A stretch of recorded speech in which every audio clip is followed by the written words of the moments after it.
la le anganga maulalo ma le file mo le li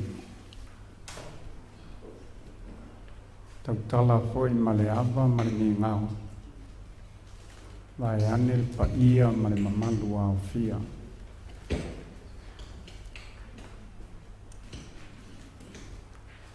malua ve fale lau fionga i te tai lau fionga i te akono au afa moe moe ngau Leituala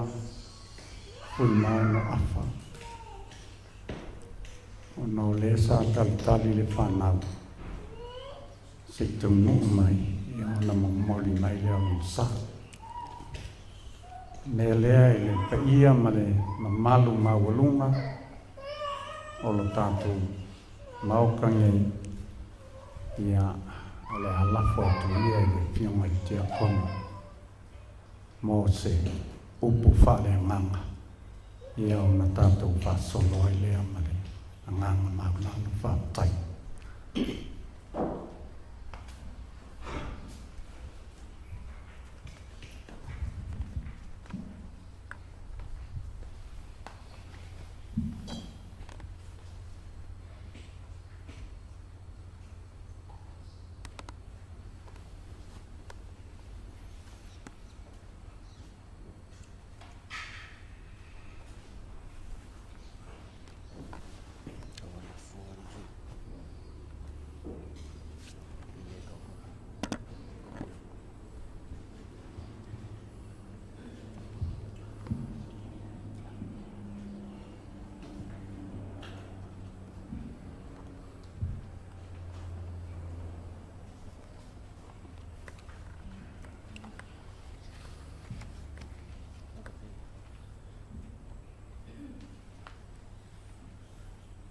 Le toe whalo ina le awhaloloa o le pau o le mea nei.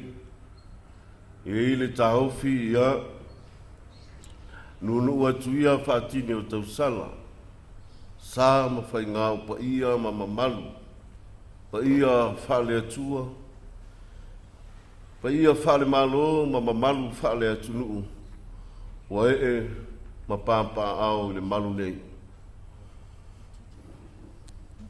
Iai le whaamoe moe le pa ia o ai ngai fia.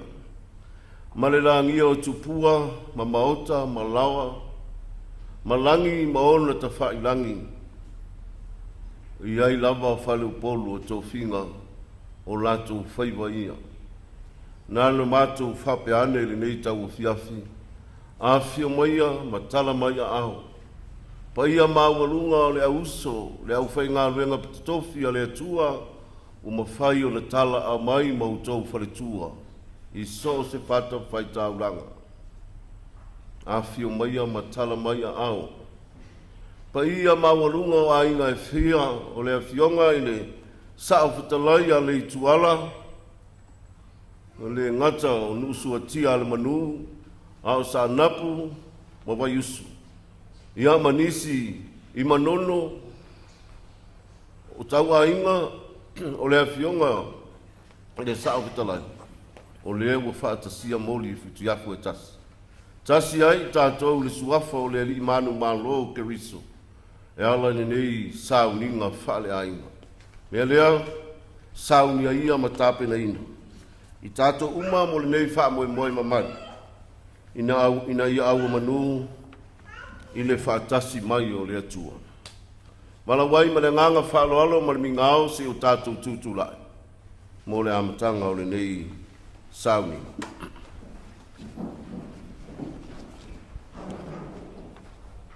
O e whalangolango i le alii. E whapei o maunga o Siona i lātou. E le whanga e tia a e tū mau e whavavau. O i Eusalema ua siomia i maunga. O le ali foi nā te si o mia lona nuu. E a mata mai nei lava. E o i le whawawā. O le tāpua inga i le tua, i le suafa o le tamā, ma le alo, ma le anganga pa ia. Amene.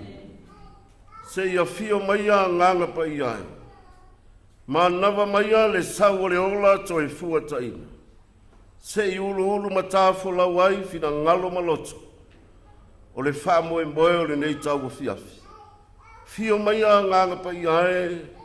Se i e papatiso o mātou tangata tāpua.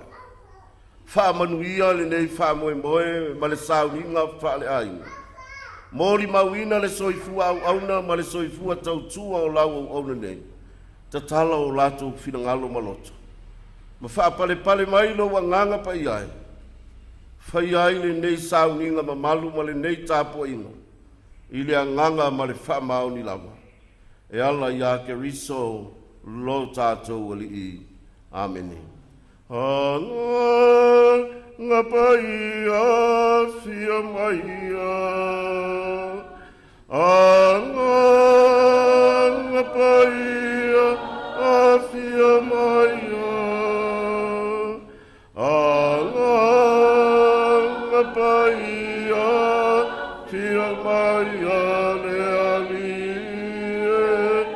Anga ngapai a fia mai a. A fia mai a I laulata. A fia mai a I laulata. A fia mai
a I laulata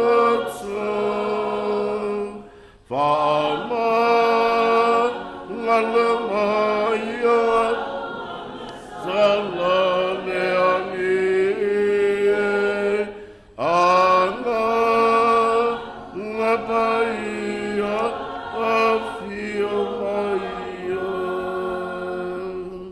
Tātou alala mai lana.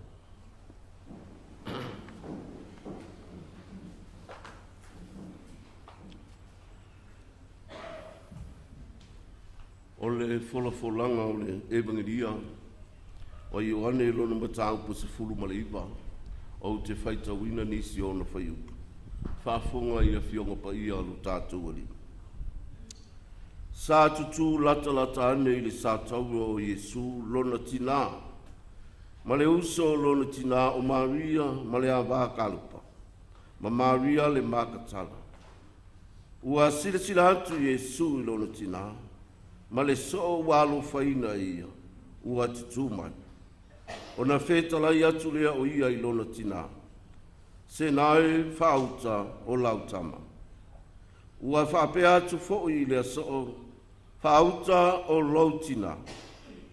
Talu ai fo i lea i tuaso. Ua ave o ia e lea so i lona ainga. O le tala li lei a lea li. Ia vi ia oe lea li i Jesu Keriso. Whamanu ia le tua i le whafonga. Ma le whalongolongo. Whaita wina o ana fionga pai. Ma i tu mawatu ia te ia lona lava viinga. Ne ia o i le whaavavanga. Angai mai ia, pea o ise whaiteo mangi balbalero whangai mai. I le awanoa lea.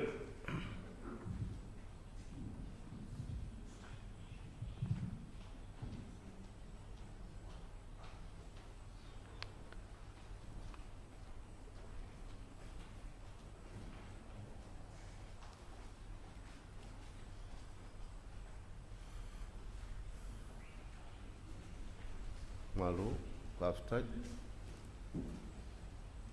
Ole aso le nei e whaamamalu e le kālesia kātori kore surufanga. O Maria le fisosoani o le au kerisiano.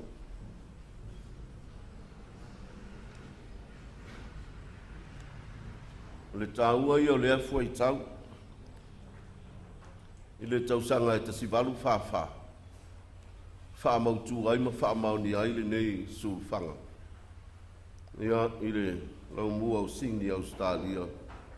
Ia I le tuainga o tamaite isa. Ia no latu amata mea le nei tuainga le karesia.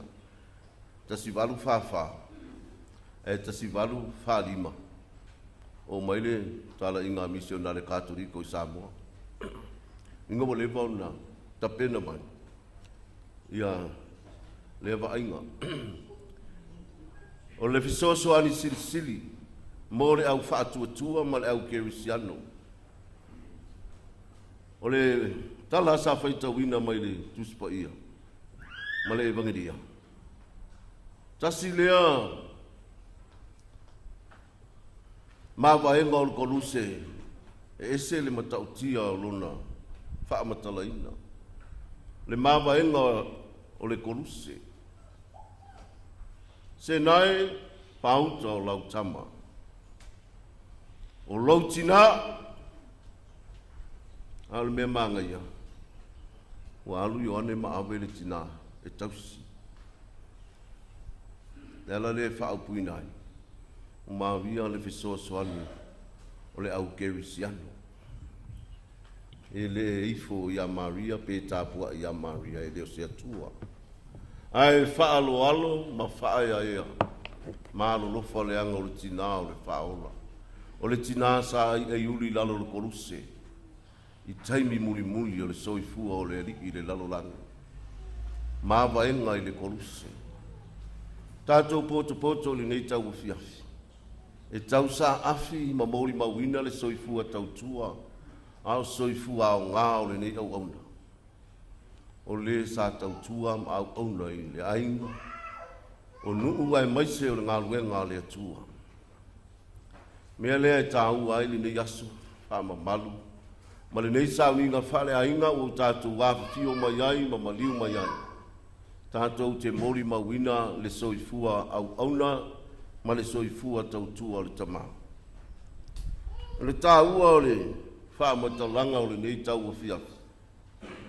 O taimi o tau māwaenga, I le whaingo fia le mawtanga whaale tangata. O leo mai mamau, ma le kala mai a ao I mamau, o atunu I mamau, ai mai se fo isi o tātou o tunu. E le whaingo fia me o tau māwaenga I taimi whapenei. Taimi o le maliu, ma le wala au o le atua. Whanau ma ainga, whasino le afionga I a Leituala. Ia e whapea fo I le nei tau o fiafi, le afio mai, o le pa ia o le au whainga luenga le atua, ia ma le mamalu nei. Si o tātou iai le nei sāu inga whaale a inga o le nei tau o fiafi. O mafua I se ha. E whainga tātau mawaenga o mawhana. Ao ni tangata au ngā, ma le au auna sa tau tua. E le I whaingo fie le tau mawaya Iesu ma lona tina. Ao le mea maali ai o le fawai mai a Iesu o lona tina. E whai mo tātou tina, tina o le lalolangi, tina o le au whaatuatua. Lea e pei o na mori maua Ioane, le soopele, e whai masui o le lalolangi e tali atu. I le nā mā vaenga o le koruse. Se ata mana ia lea o le nei tau o fiafi. Mo I tātou uma le pa ia o ainga. Tau mā vae fia fia. Wa tu ua le tama. Fo I atu I lona ri. Wa uma o na tongi o la ina. I le wha o na tanga na saudia Iesu. I lunga o na koruse. E wa tau lau o na wha moe moe ma ia mā vai ai. Ma au mailo na tina. E tua lalo ma fautua I le tala le lei. Ala lea e wha e ai I le tau pou o Maria. le anga o le tina na loto lotoi le tala whaasolopito o le whaoratanga ke riso. Sia o lava i le sātau. Whai lea ma i tātou le nei tau o fiafi. E tā pena ina ai mauri mau o le a saunia. Ina ia whapena o tātou mau ai le malosi whale anganga. Ma bāwa i atu i le tau mā vaenga i le koluse maleri. Tātou o ma ave le tina i o tātou a inga. Ave le tina i lo whirangalo ma lo loto. O ia e mawhana whana ai taimi whapenei. O ia e malo losi ai ma malo ma lama ai tu aso whapenei. O ia e ato atoa ai le whi au o le tala le leia Iesu Keriso o lona lava alo pele. Whamanuia le atua ni nei tau fiafi ma le tātou anga iatu. Ia tātou mori mau ua saunia. I le suafo Iesu. Amen.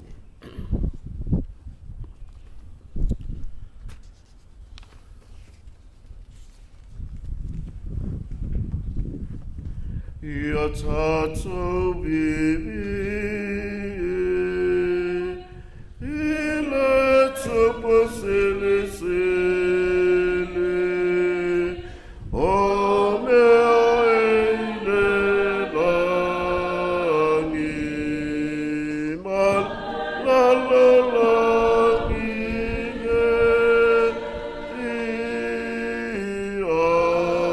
Ia le whaatu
taimile nei, o le atu ina atu mo tātou mori mau, o le ewa vai atu le tātou polo kalame, mori mau, a whanau le fionga ia Leituala ma le whaletua, tina le ainga, ia, pe o loutou taimile, pe o nei ai polo kalame, a mai a whanau a le tamane, ia sole ma mori mau o le ainga, ia whapea foi, ia o ngoma, au mea mamai, ia e loa fua le kai meo kako mori mau a umikele lau mori mau e ngai fa se papu le porala o kala fe ya oe le ke mori mau ai su mai mori mau sa o al kako kamalia ai o ke saufa ya ku ya mori mau e ke mori mau ya oe o le mori mau le so fu o le i me angoa ia o le tama ia ta ua le hava no tu natu mo tatu mori mau ia pa ia no fo alo mal whaaloalo.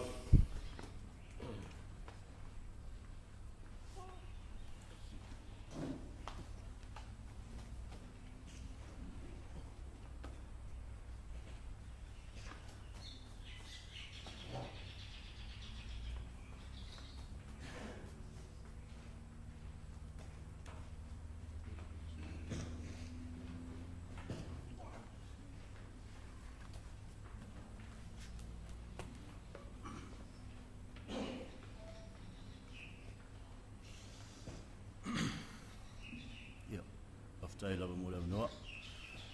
Ia o lo ingoa o ia kopo aku ingo papali. Wa'u o le akari I longa kolu Leituala Afa Papalii ia mai sio so makua ma sio fa fini foi o sio to fini foi o sio to fini o on we so I au sio so makua o le whainga au ai mai ia ai ka kong fai pese mo ni mau na kali ngi winga foi akama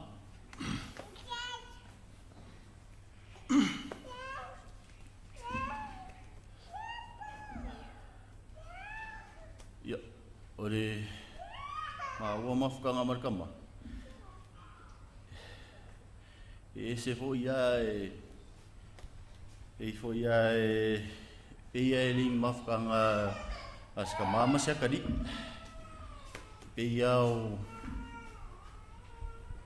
mafkanga le uso ba di fo ia winga kama ia ngi yo winga fa pe a bia makokala ngoa fi makokala fa pe ama fa ia makokau suanga be fo ngai do ngai yo si makoa inga ba yusu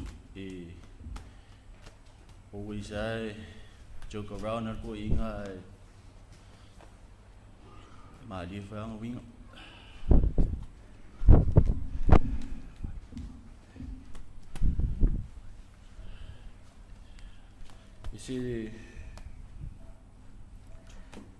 ese fai ka ngi mea o mai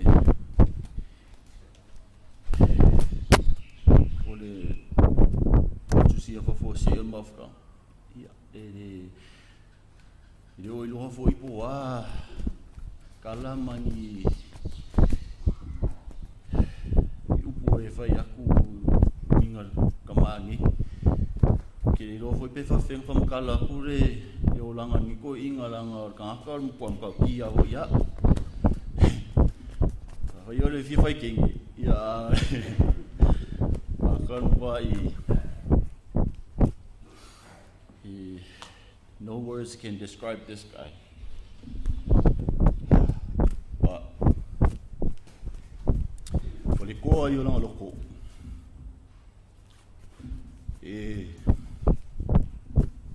kai ko kai fima ki loko ki nga inga nga ai se mea Leituala Afa ki nga alu anga ye fa mai alu anga ye avenga fa mai fi siria ko ai pe se me mga miri ai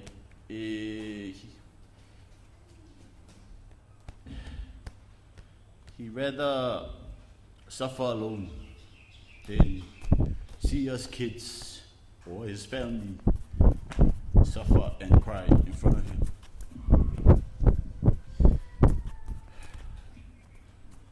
Kiri lopi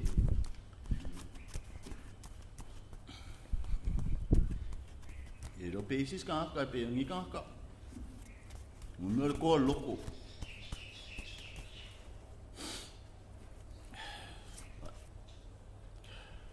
o fafkai ko ingai langa fo ia o ngai lo la ni mang fo kuanga o la mai fo I la vai le maua ia ya ka mai male ma lo si male loko ko inga ia ai o singa mea fo ia o fai ku aku i ai dad fafkai mo fo kuanga fafkai mo lo kam your wisdom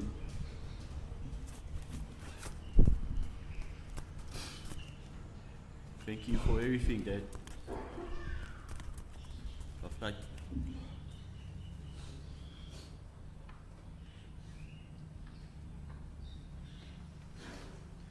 ya selauna le paia malo le o nei fa poto tonga le nei afiafi lona le au fainga venga pa ia le atua lona ia inga ma wo mai wo poto mai fo nei afiafi Ia ve ire ni no se mon bolia ko singa mon mapupu. Winga foi ma uma fanga mal ko inga. Ia moi la tau ele o sila fia lo nei tangata ia au o lo ngo Filipo lo ngo ko wala aunga ma ko ai ngai vai us. Au saura ire ai nga kenge por offices e fai ngora uia Philip o Prince Philip. Ia King Philip o ia I isi kain. Ara o to ina re ka o ko mai ia. E ka ngon fai ngwa ia kaya se chulo. Ale Maria foi mafuanga re ringa ngoi fai ngwa ia I ngai ngwa. Or mako ora miringa e serau mika e marisia e oso I forest ka mikinga e rumora ulein. Sidi mai rok ma para me kuru e fa ku era ngang fa vla ve kam. Fai ro marang kalanga e o inga kala o inga e fai anga e kaya ro kam. Era ko ia. Na. Era waru era le ro po ira. Pasia ko e suafaro kong mama. Maua ia mafkanga ia marko inga e le kele ang makala I fai kele ale sa malamar fae fe ro ai eu le fai unga loafsu la kala fai unga loafsu ia fai malanga ro ngi sila wa unga bilbili ya kwa ili apo wa mai asia ku era yo fisini mera ia po ke sau kismas ye Makeo mak fagis masi maingus mafang. Ako ia ma ia ko ira. Ya, mau saul kis masi. Usai karong o kis masi la pese mai roku. Ala pa o foi masa mala I pu ala folar faria ko inga I kuai nguso kia. Ya. Terus kemia ke sawai. Sawa mama ma paket mani maro kama ya mataka ngoara ya. Faso le ma ku pe e las le mosinga masinga fasoronga moamuan ma woe ku pe wa fasolo ko inga ia moamua ku ese ngumelo fa ingo famule la ai ngava yas fa uma ko la yung nisfa ka marfat ale ko inga sko ngaka e peivo yung sa ngore usungi kaka e kolo fa ya inga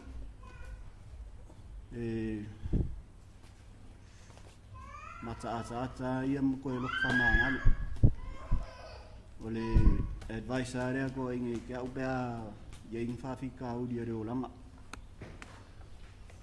ongsa famanga ko anga kalo iri ko mai iri ko puanga ki re olanga lo nga ia fai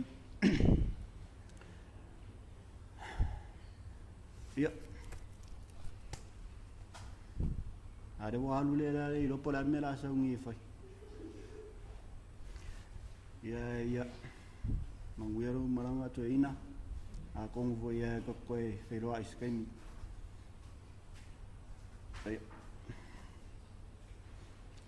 Misia belo mata mo winga sa safia.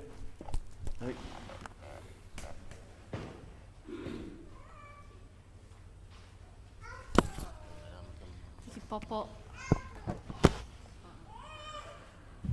Thank you, Papa, for looking after us and caring for us. We love him.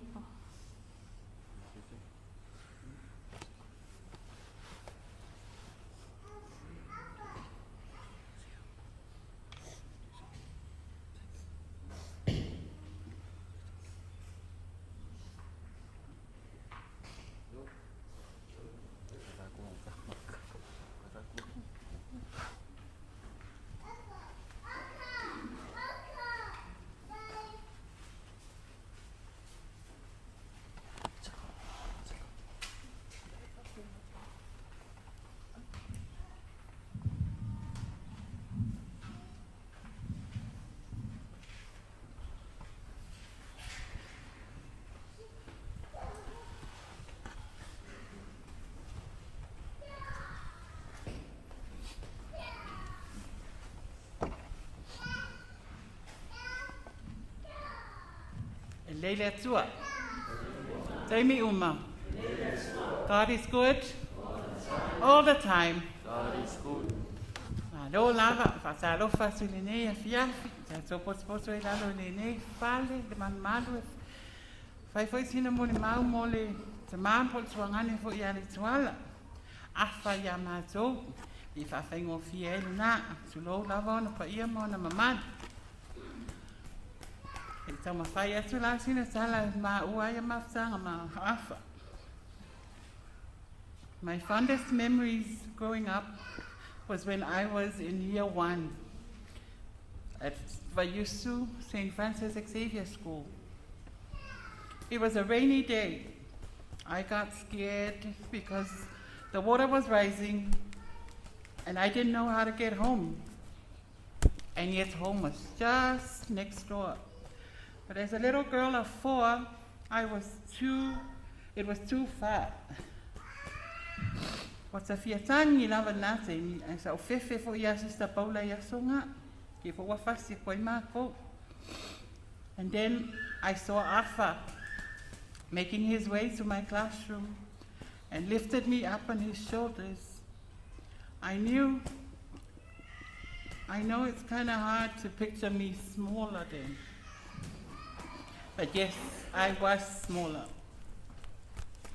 It was then that I felt like I was on top of the world, safe, and nothing can touch me, because he carried me on his shoulders. It has always been like that all my life. O a grandchild, full matua, o grandparents. O la uingoa, o e seta ana Maria Papalii. But I was mostly raised by them, and my father and the uncles I used to call my brothers, until I got older and I knew the truth. However, never in my 40 plus years, did he ever make me feel otherwise. To Afa, I was and will forever be his baby sister. Sometimes I felt the tension when I'm with my parents because, of course, to him, I was theirs, not my parents. It's a tono mato I never used to. I me se lava mato fala velave fasa mua. O Afa fai la unga. O Afa sau lea lea. O ia fo ia fai malava tonu. O se sanga se lava le ono sai. Ai maise la vama lo tama. Ele sali se upol tama ale sama matua. E fai ngu fe au. Ma ese le ustai. But e ke loa awa kumu le fua Afa. O se asa fo e koe o kui Vayusu. Kami mama o a pe kasi le vaiaso, lua vaiaso e le koi loa. Ia ai polea kami le milo ai feo Afa. Ke koe vai me fo iau koe la. Ia koe fai fela ia leo la kala malangkama kua pe ia reise me ko. Le kai kari se u.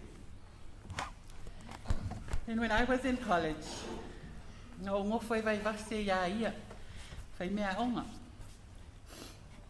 Ku mo alfa leo Afa ia o friends. E mai fai mea onga. Le ala me nga o iei. Ma o maskor sipi o friends. Ai le iso skor sipi. O ngala o lea. O manko unga so inga e kofe. Mako uma kenge. Loka uma fale alo moi. Folo koe maa au le onga le fale le fai e mea onga o. O wale foi o ia o moi. Ai fai maram fa ma o nginga lue ia mea onga o friends. Ia la men koko. Ngai le uma friends. Ai le mo so skor sipi. My first official job at PPS was because of him. Ke ia le sia so sa fa mai. Le kau so esma ke sia. So he said, "Yeah, sticker." So we had a temporary. Ele se ngadwenga kuma. Se kau so e aku sis. Na menga kupu. Luas fo kau sanga lai kau so e aga e afas ke sia. La luas fo kau sanga fo na PPS. Kai foi maka sa whai I mangongo I tesema. Lenge akni. Mako ainga lai I atopa u. Ke wha laku le au e o aku nisi o mako e ngofo le swafa lea last minute. Ai muso ka ma no ka mainga o ka o ku ia o pe o ke adu ai wonga o le un makua. Ka fa muso ko inga fa mai. O swafa nga le swafa ka o kingi. E ka nga ye kam kang e le swafa. Tama fini tulo. Ai sa wa ia a fa le a fa finga. Ka me sa fa ia ka kalmo. La kulo fa mai. Vai, a musu ia ko inga ke ngofo. Tai wo fai ma ngofo I le swafa topa u. Ia. Le lango ka pa u ai. O ngolea. He had so much faith and trust in me. Everything I do and all that I am, he was my greatest cheerleader. Yo foi asa. He kai misi umon mako ainga. I sa walai ko so soangi e fai le umo. E ke e wha mai au lesi a seka. E le kaunga e sau ko e fai le umo, mea ngā mea kama. Ia le angol mako ainga vai usu, e ongi e lava, e ongi tangata. O le mea la pa, o le pine wha mauna o lona whai tua fine. Pine wha mauna o lona alofa ia te a. Ia afa. Ko ma whai au ke loko maalosi mo oi. Especially la nga put out in charge e ka umat ka ko ainga ngo e al no kam fai fa malos ka makua ka uma ka uma ia a vai pa wale o se me wa ngai mo oi ia fa kai le li mo oi ai sa wi alo malanga e la ko fa malos la kiki mo Sami ma Jake ma Kameki, ia whapewhus kako ainga vai isu. Ia se me mawhai, ia. O e anga. So that glorious morning, Afa, God is good. All the time. Whafsai.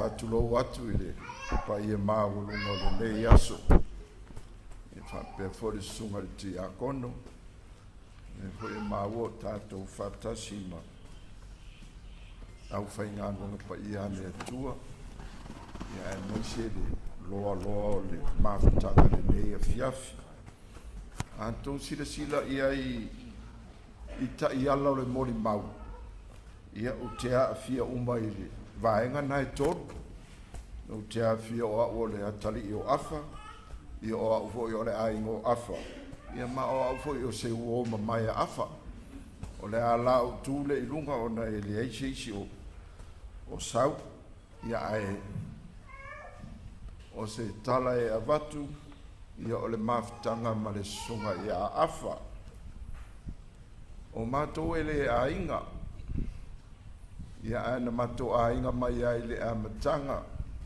mato fana na wani ia o mato tina e o tausi mai uma le fale mai ia ai o inana amatai le mato maftanga ia o mai lava i le so ele ia se meo o ia i le tūlanga iai tasi iwa fitu lima ia na mato o whaatasi fo i St. Joseph i le malisi e pe ona iai le o afala e ele si o sa lona uso matua i ngoa ia Ioane ia ua maliu fo i ua whailangi le fo launga a Ioane ia e o atu whaatasi a matou i le St. Joseph ia e mate masenga maafa a o afa e tasi le tausaga e matutu ai ma ua mai one ia afa o lea la e sau ua ono sefulu ma le fā tausaga o afa ia a o le ono sefulu lima lenei oa tausaga lenei o le uiga nanā o le ua pei matou o se masaga i totonu o le aʻoga ia o la ua e aafia i le lotu katoliko a oa ia o aʻua le e fakasā a o au te whaia uma ia le tūlanga i mātou lotu uma mea whapena se i o le taime tate tau mā vai ai ia no whaia leo le mea le whingalo i ai le ti a kono e te talo le tinapa i o Maria ina ia mawhai ona mā tau mā vai ai ma awha he pe ona iai a o le tausanga e no ua maea le a onga i na mātou o le o te aluanga i New Zealand ai o la tau i fiti i le tūlanga o le a o onga i na mātou i fo i mai le i nei mātou whai ngā luenga uma i na whai le o le mā kongkalake mā uai e to lua whai le mā vaaia i e whai le mā vaa e whai le afi e aluai le whangota ele o se polo ke tipo se mea na wha commercialize le ai na whaia o le fia e oe e whangongota ma tūlanga i mawhapena e o a fo i se i ai ave i le a inga pau a lea a o se mea whaatau atu i e le ai i e pe o le tūlanga na e le mā mawhatanga ma le sunga i a afa so se mea lava e whai e o mai a i lea so o lo o mātou o si a inga lava e o mai ai le so ai pe o le esenga o mātou ma afa mai ane ona o le tūlanga i le ua mua o ia le lau whaamtalatu a wala na mua o ona ua tele taito o rua a wā ana pei o au mai a kopo le toene ia o le ae tasi ale to o rua ai pei o le tūlanga na iai ia ai pe ua ese fale whanau le ai tā ue tamiti e mālosi le whaitene ia tūlanga o mwhapena a oa ia le au ke ola fia o le au ke ola la usi a e pe ia o mea na mai e mātua ia aso ia ai tā lofa i le uso ia e le tai le o langa ia le ua le ilo ia sami po le ala na mea na whaitua i le tamba o whape ai ia ai sami ia lava le onsa e whapea lava le o langa e whaiama tātou o ia e pea ono whaiatu le su mai le taitai whono le kālesia nei ia o te whaatulo watu langa o au le leite le tū lea le katoriko ia le la a whaumatu la umoni mau ia i se pese ia malau atu le losalio le finangalo i ere ti akono o pese ia sa matou pe pese ai aso ia o le malisi ia wae o tasi le pese a ko la wali ia e fai o ke le fialua ai fa fonga mai ai fa mole le au fia fiso so ani mai la pese o le akam fai e kasi ar fai upu fialu i le langi o lonu mo e lo ai Maria lo fia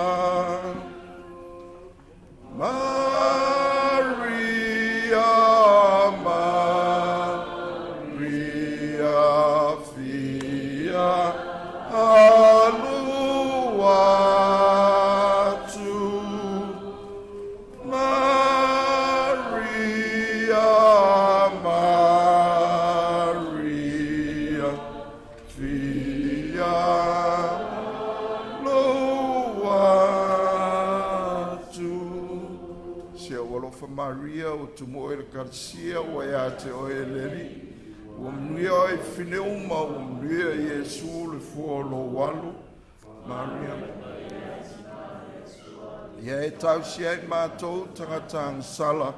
I ona po nei ma nei tuaso na mātou oti. Amen. Le fina ngalo pa iau i Yesu e sili lo na hanga malu.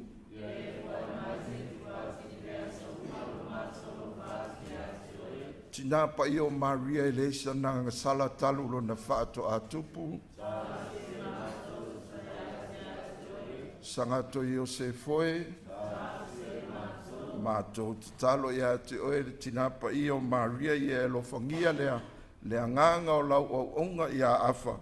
Ina ia tu inatu i o ao, ia wale tūlanga o le mautu sia o le mawhtanga. Ia anga le leile atua i le nei aso. Le swafot maam le alo ma le anganga pa ia. Amen.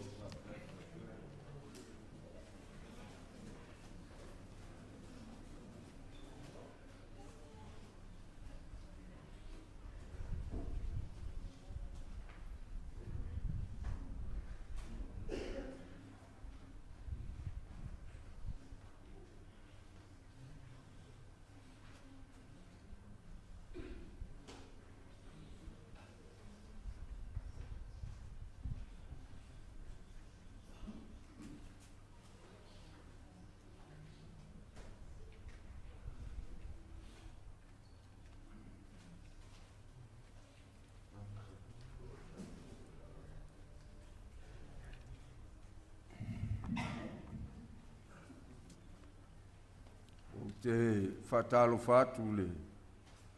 Po i o le au fia wale sunga le sunga le tai o sauniga. Sunga le kia tono. Ia me se foi le, po i o le au whainga nuanga, po i a le tua o tātu whatasi le fiafi. Ia, po i o ainga. Ia me se foi le mamalu. O woma me mai.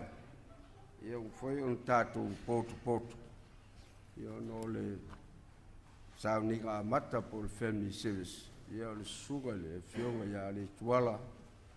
Ia fui maono afa we pali. O le wa o mtua vao sa mwonu mai sa le eula. I te usonga o matu tina. Ma le fionga ia le tuala. Ma le fionga ia pali. Ia mas foi o epi nesa ma tile ia o le ala leo le tula ia fai sino muli mau puua o le ainga tina o le fionga ia le tuala o waso ia le toa matu le moli mau le fionga ia taefu Henry ia po sao leo swafo ia sa matu mafuta fatasi ia so ia o tulanga o me tau tavale ia le sumoile fionga ia pali wa failangi il folaunga sa fai va tele yoane ia pe o mafutanga lea i va ius ia me tau tavale fai ngau tavale ia na fu mai na matu mafutai i va ius ma la tu nei ai ta peala o pali ma yoane tele no mafuta iai o no afa le taimi msalo po la skolsipi faf ya fa wafu sai lingo le ata mai mon pot ai ta la vanile ma mafutanga mafu ino ua fa pea ue lo itua ele fionga ya le itua ya to amul nei ya wo mafuta ia Leituala itua i sanap ia a o waso ia sa ia i vaiusuma ia tatia ia lisio me pio na tau fai loe e le moli maua tae fule wa fio ai to tonu lava leo le matu a inga fa fale adidi I vai wa inga yo matu tina te usonga lo tina mal tina o la tung nei ai pe o mene yo fale vela o le a inga o matu tina ia ua fai mala e pe o a ua so tai ma ia I Leituala o fea vi erisi o Leituala ia tea o ne fai leo se tonu ba te fai se tonu o sa matu si ia ni fea pe o le ala leo se mori mau ono I na mawhana ai le mawhitanga ma leuso nei me ni o whaale lave o ainga e maila na tō wha wat fo so manat yo na matu o lole whai se si whaale lave whaale ainga e le lewa telefoni o matu lesi matu whaale lave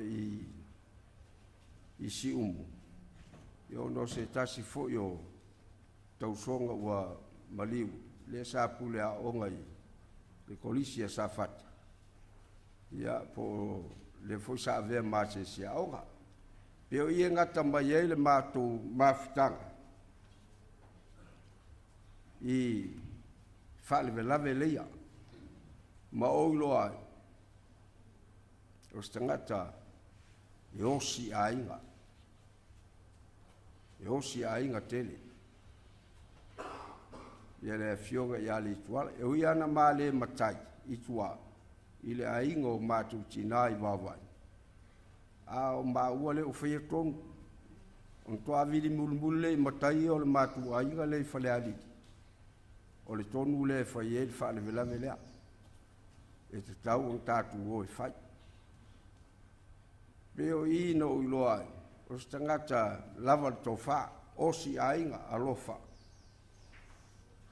me mo mua le I la wa ye ya Leituala ia o se tangata e alofa fa maoni I le ainga e le fa pito fo so na alofa I le ainga o lon tama e fa pena fo I le ainga o lon tila e o le ala leo le tula e fai se moli mau I le uso nei ono mafitanga I fa le lave so se me fai se fa lave ia fa pena ona tala no mai ia ma o si ai o wai le a se winga o le mel nei o le ainga leo o le tausonga leo o le iwi lea o le ano lea ai le fai o no o si ainga ia o I fulana o toa uloa o le a o le vana I sa anapu ia le uso nei wa ngata le mafitanga I va yusu ia soia salpo se meo le valu lua fa solo mai ai ia pe ana talano atu pe ana pali ma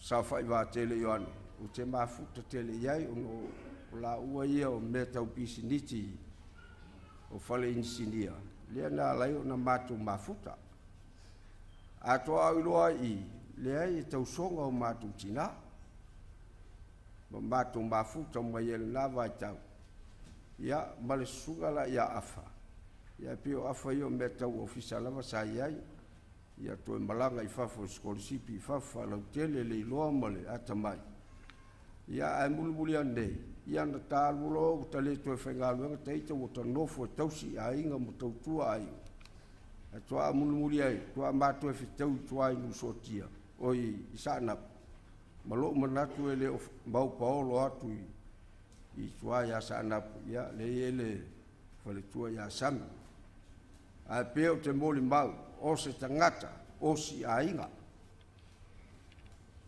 wa na leo si ainga le vidi ma ya tia la ilo o a o le matai na mao matu o fale tanoanga matu ainga I fale alida no tapai leo mai pumbale ma le sunga ia Leituala i le sa fai vatele ina ua mavae lona uso lea sa suafa sao foi o lenei aiga i vavai falealii ia ae tapai la ui pulu suafa tula fale le alali e o mai la nei le so ini faia o mamatai ia ma le suga ia afa i falealili na o ipu o tapa ai le fatinoa sa fa ia le mea lea Leituala faafetaitele i lea taimi sa tamafuta ai felagolago ma'i ai fa'alevelave o lau tofā sa mou ai so manatu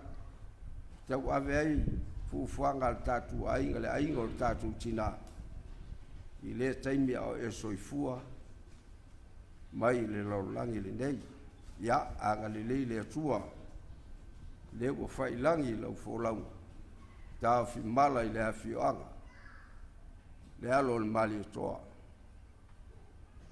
ua le suo seiuli o le saoamaga ia tena foi le falefio alii ia tena lau fetalaiga o lugia malua lea ua le ua ia o faleata atoa ia ma se foi le afioaga le fio napu ma le tolima le maopū o le tuiaana ia e maise le mamalu ia tuiga lava ma upu le faletolo ia e tainane le afioaga sa fai ai oe ma sa'o fetalai sa'o le nu'u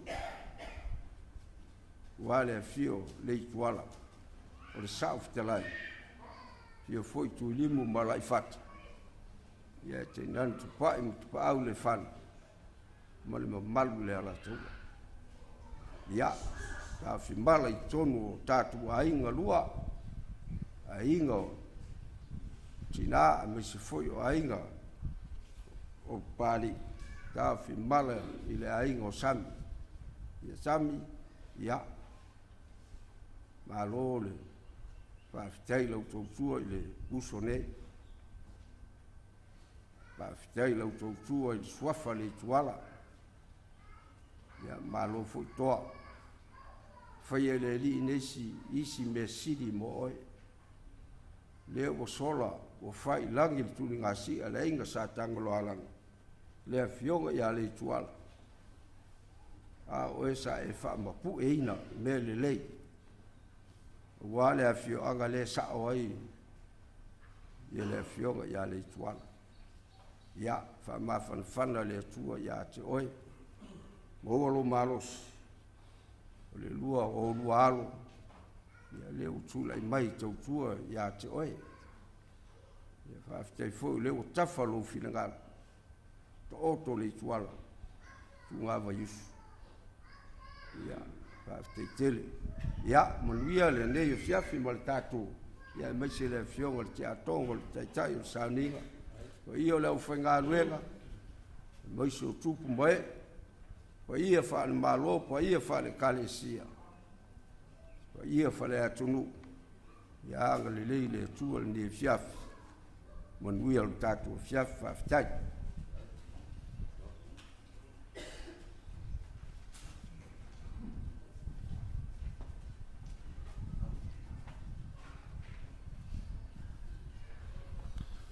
e fatalofa atu le mamalu afio mai le tu te faisa mo le mau peta ia o le fionga Leituala ma masami fela mata fa le sana buta le te fai fe awai le system o le misata ia o ia tato lo o to finga na o patele ia ma le fionga te akono fa feta ile atua ina o mari liu ia ma tua sami o seve ai lima ma fa'aui le lua fe sulima na mata mai na fa'awau mai e Leituala ma afa le mata fa le o mai le temi nei melena fa le sunga fono ai ala tu fe ata maleata fa mai o ya Leituala la fa le sunga fono era ngona fa no wala o le tu le uso o le sime ma fa le so tanga o la fionga pali ma afa si tu lona sofa o mamai le tama puna ia merise a furtau o te whai awa atu la le ainga le iwa tolu ma whanawhana whawhitai ia kopo lena mōri mau o le tupulanga le alo ua tari matua o mahalama e o loo rofa mai e le stupe e sau le whinga luenga winga i o Leituala peo na mōri mau ia kopo e le mana e whai ine se mea e le mana a whai ale me whai le me ngatai whai le me sinsilo na lei le malu malu le na whai tua doi o uofoa do uofoa le ni ai sa ile nganga pa ia soani ia e tātou mātara no e lesi aso ai mātou te leo i marua o whatu lea la walu i marua e whai mai ia wha o sao na me te alui o whatu la walu ai vai atu turi mo ia no no inga sel me te alui la tamai nei ia whai mai e fo ua watu lei maua ia arera wai mua ia Leituala ia mumu atu o le wala fo le mātou te atu uma ia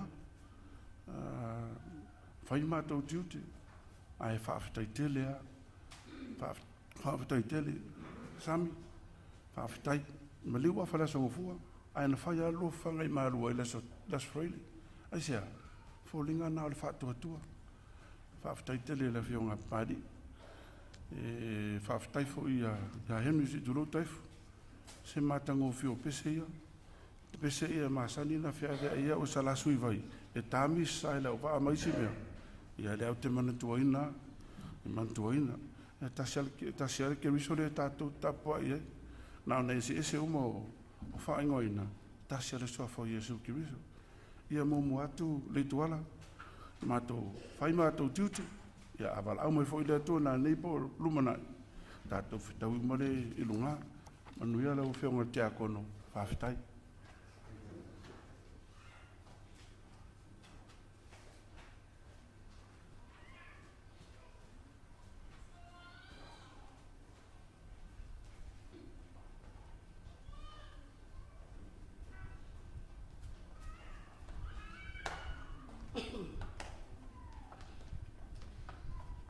Bua lava o na mori atu whawhtai lau sunga te ta. Ono nei awa noa. Bi ia Iesu. Ai, e lei motu le pā, ai fia mori atu pēa lo ngoa. Lo ngoa whanati, tolu fuai wā lei,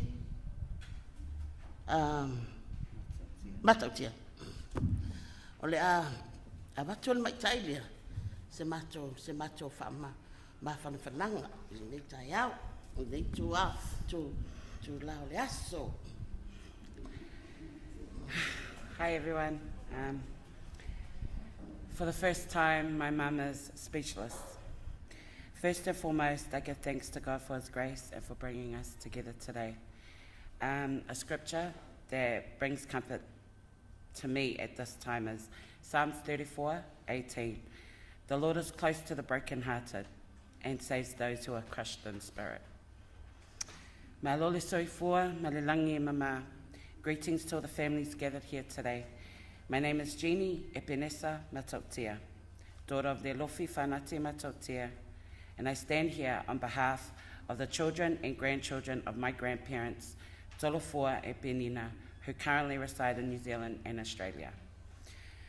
To my cousins, my Uncle Jacopo, Auntie Rosalia, Auntie Epe, and Auntie Tile, we extend our deepest condolences.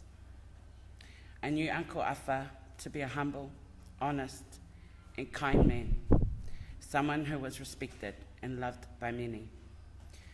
I also know the pain of losing a father, and my heart truly feels for you all during this time. Losing a parent is never easy.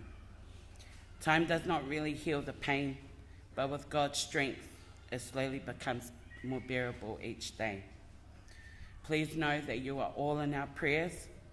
May God comfort and strengthen your hearts and surround your family with love and peace during this difficult time.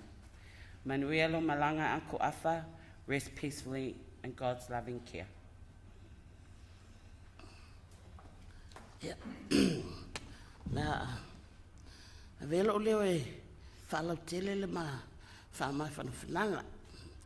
I lau sunga Papalii, Iakopo, Epe, Matili.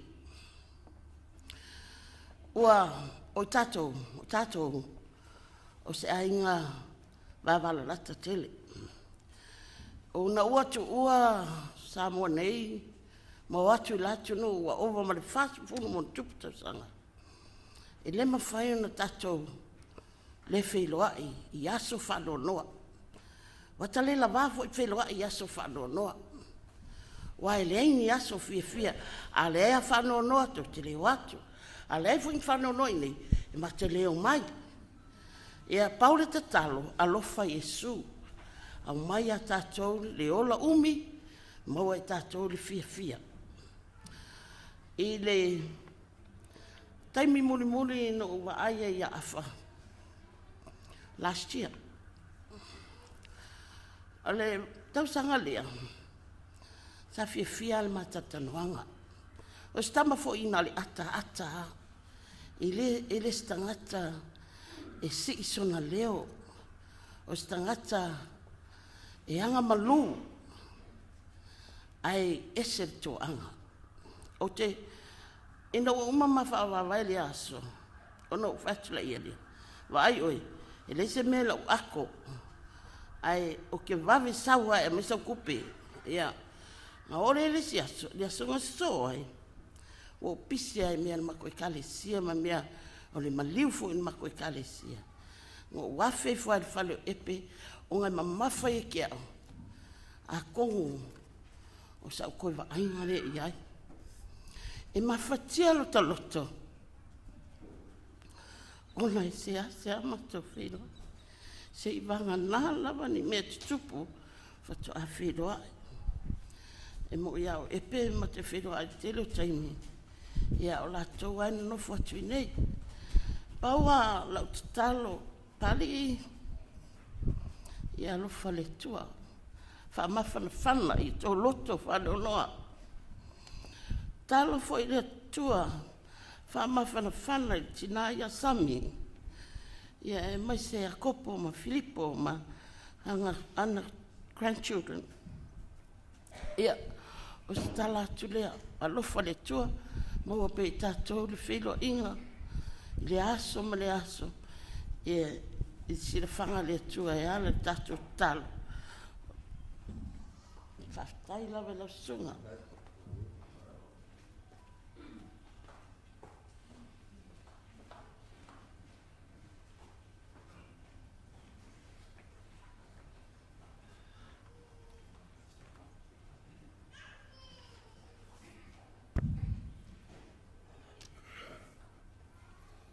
Ia, tolai atu malanganga o le whālor tele. Fiola fionga ti akono. Le fo ie a fiol pa ia o sunga I whawhengai na taulani o la tau whalatua. La tai fo I la fionga le fong whetalai o lota tō whatasi nea fiafi. A mai se fo I pa ia lasi o a fiol nei sauninga o le fionga ia Leituala Fui maono Afa Papalii. O mua no whatu lau mana I pa ia o le nei aso I pa ia whale nganu, pa ia whale kalisia. Ia e mai se fo I pa ia whale malo. O lo ngoa mulpola maletino, le manu maletino Teofilo. O lo te mao Teofilo Iakopo le sasoani katoliko sa ngalue nisi o lalfanga. Ia o lo usomatua Iakopo tuala Iakopo Teofilo. Ia o le ngos mato ainga, nai maua mai lau talalo tamwhai atu o Iakopo. O le tamao Iakopo. Tamao Teofilo le whai o ia Teofilo Iakopo. Le sua whai la fionga ia Papalii ia Iakopo. Ia malo uso ia Iakopo. O le ngoa leo Iakopo o se ingoa tau ave sio mato ainga. Ai wo tula ya tu malenga ngor faro tele fai la lo leo mana fionga ya tuala. Lesa lo ala fo fa tuai. Ya lita tua ya ma siompa iol mato ainga. Siom mato kina lo fa muli mai inusila. Tercia Teofilo. Ya mai sela fionga ya patele akuino. Vai ya musuyo la to we. Tom fai tuai sina fa mtalanga langa va val latal mato maftanga mal mato ainga li va yusu. Ia o afa a fionga ya Leituala. Sa fasenga ma si o somatua patele akuino. Yo la to e tausonga fatasi taimile sa onga la wori National College. Ia onga afa i St. Joseph ma Ione Pari. Ione Pari ila matem tai fatasi vaitele si o mato ainga. O la to uma sa o ina i va yusu. I le primary school of yusu ma afa ma. O le wali ia to lua o Leituala fui maono Afa Papalii ma patele akuino. Tatia ia tuala Iakopo ma Ioane Pari le awai tolo. O le wali ia pe o nisi pitusili na ata mai o matau ai. O la uam tangata mai. E mawel me alofa le ia ila uai. Tono o matau ai ngolupe fa lele fo ia matau ai ngai. Tolanga pot o mafofau. Ia lala iela fionga e patelo lo ngalue Italia. Ia ole o afala le sisa pio la ueta ufo le siri iva yusu yaso ia. A le siri les. Ia mpai fai mai e lava la tolanga ia onga. Ia tele tala e fai ia un manunga taimi. Ai ia ua ia ma umaftang ma le fionga ia Leituala. Sa ufai ngaluenga lo fisa fatoanga. Ai fai ngaluenga Leituala le akostoa. O ina ma fai mea fatasi ma se oso. O ivo isa sa ma unga po ile unga taustusi I malifa sa tam fai so ma fai longa taustusi ia ma unga ia ma tau fai e sosoni mai tia oile taimira sa ma to ia unga ma fseng fatasi malifa sa fam tala uma ele tuala tia o ia vai nga uma ele ele yo ia I tuol ma to ai nga ni sotia e le ele tuala e ile tule I le vi e le pito le isa le moa e fo le pito o I manono to lo lava le ia talo le tau pa ue lava le uso ia e o tala na I tu le sala e mama futa ia la feonga Leituala fui mono ia manuia la fainga malanga talo mai ia la feonga e patele ma o ainga uma ia tu I New Zealand ia mai sia tu no uma ia mos ma psanga fa vau la feonga ia la ainga peleina ia tatolo to tele fa pe lava pensa un orsu al fa fenga o tato awala le tatio e fo istemi mululiane ia fa tsi mai le tu e fo fa to ne yas no tele lava taimi toi pa tai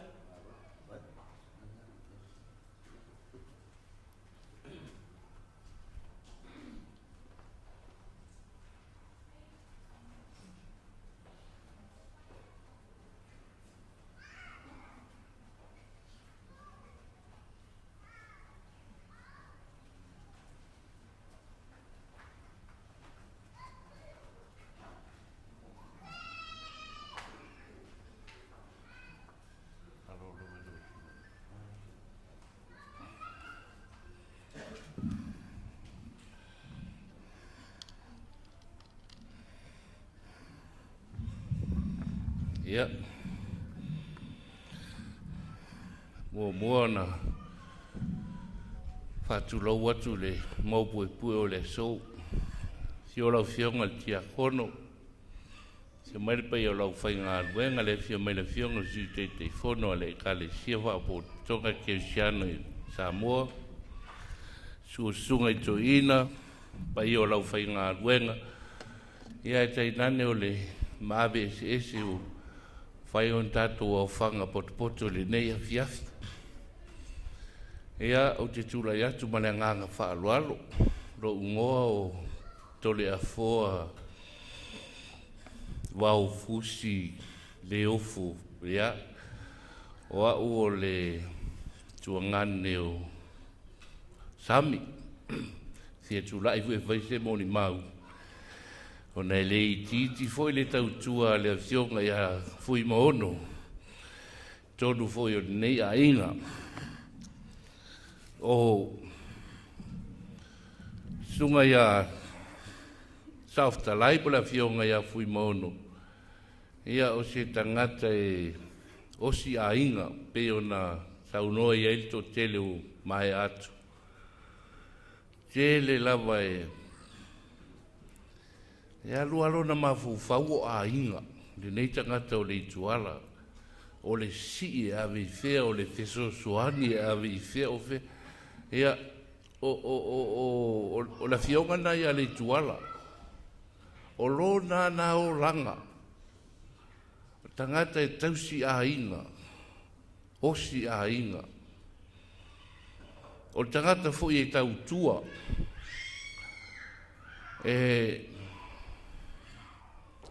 Leituala o le sao fitalai e tau tua i nusu o tia. O a mea nusu o tia, faita te vai e whalongo ai. Tangata e tūrunga sa vali malu e whai uma mea uma. Tangata e ese foi le tau tua. E o foi tono o le mātou a inga. Whaftai tele lava Leituala. Tau tua foi e Leituala. Lea na whae e iai. Le suafa fui maono o le mātou a inga. Lana tau tua i tono o le mātou a inga. Lea wa tō iai le matu palapala o le fui maono. Ia whaftai tele Leituala. Tai fui maono mo lau tau tua matavela. Ua malilio mātua. Sa e tau tua lawa i tono o le mātou a inga. Ia o tangata foi e a tsau. Ia whaakari waka i kai Leituala. Kaka foi e se fia el bon meu le. Le awa. E le ona o se tangata e fia ai ona ona.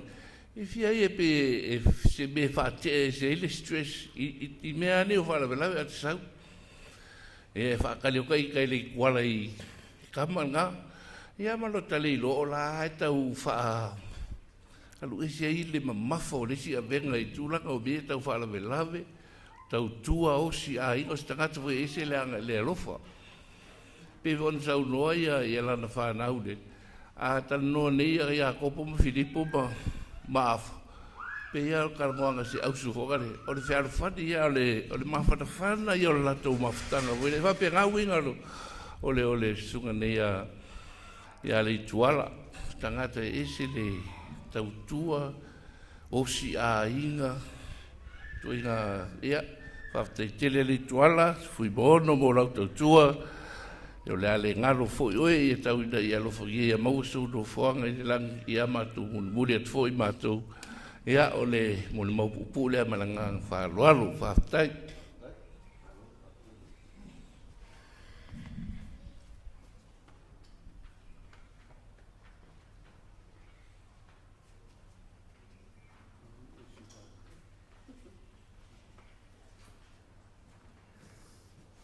Ia manatu la le toe karu alu maus wham talanga. O lea wa paipainda e na tulai mua. Ia lea aru sao lafa wham talanga ar whai whiau. O wharangolongo mai ia inga ia e lau watulu mai. Ia wapolea. Whapea, pia mati a inga maafa. Ia tere o si ai inga. Al maftanga maafa. Tu loa suafa wa faa. Pa pale nai pa io ainga. Leituala e mesi foi le ngaftas. Au tala nola wau. Tu langal ma maftanga. Wai manatu nisi. O lo ngalue ai safata. Fato au wheloa ia afa. Au afa. O te... Whai ngā rua ngā tūtasi i wawaru lima i le, official le vai le pabu i ngai pabu works.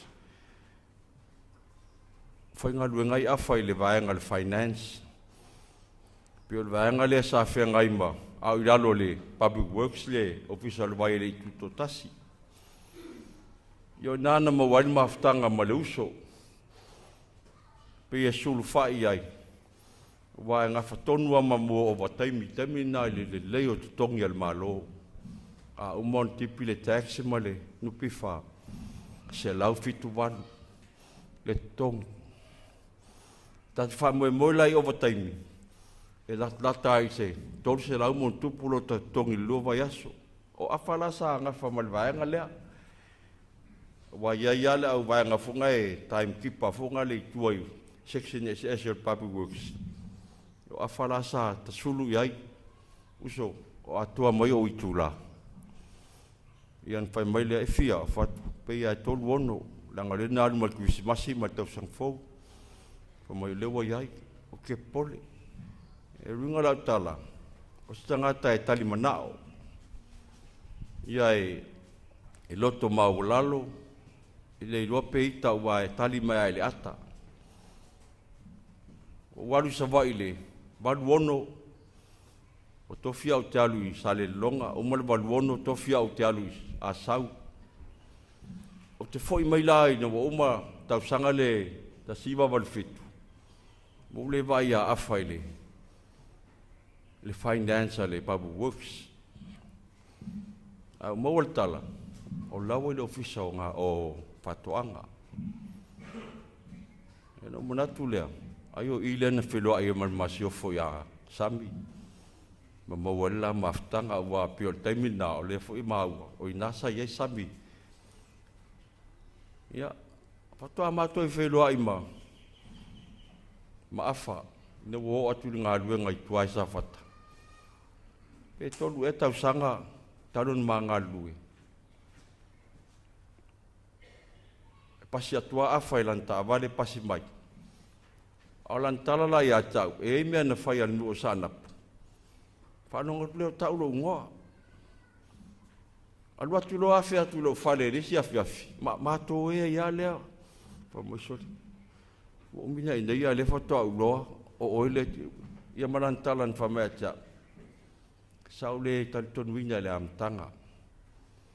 Leanga oile si ai ava. O te rei rola pe whawhiona e alu I maalua mai alu atu le. Tausiri ngā luenga. Ia whatu e se uso. E se awala le atua, e le leifolo talu mo mua whapea. E le sawa se pelo a se ti akono ia tau.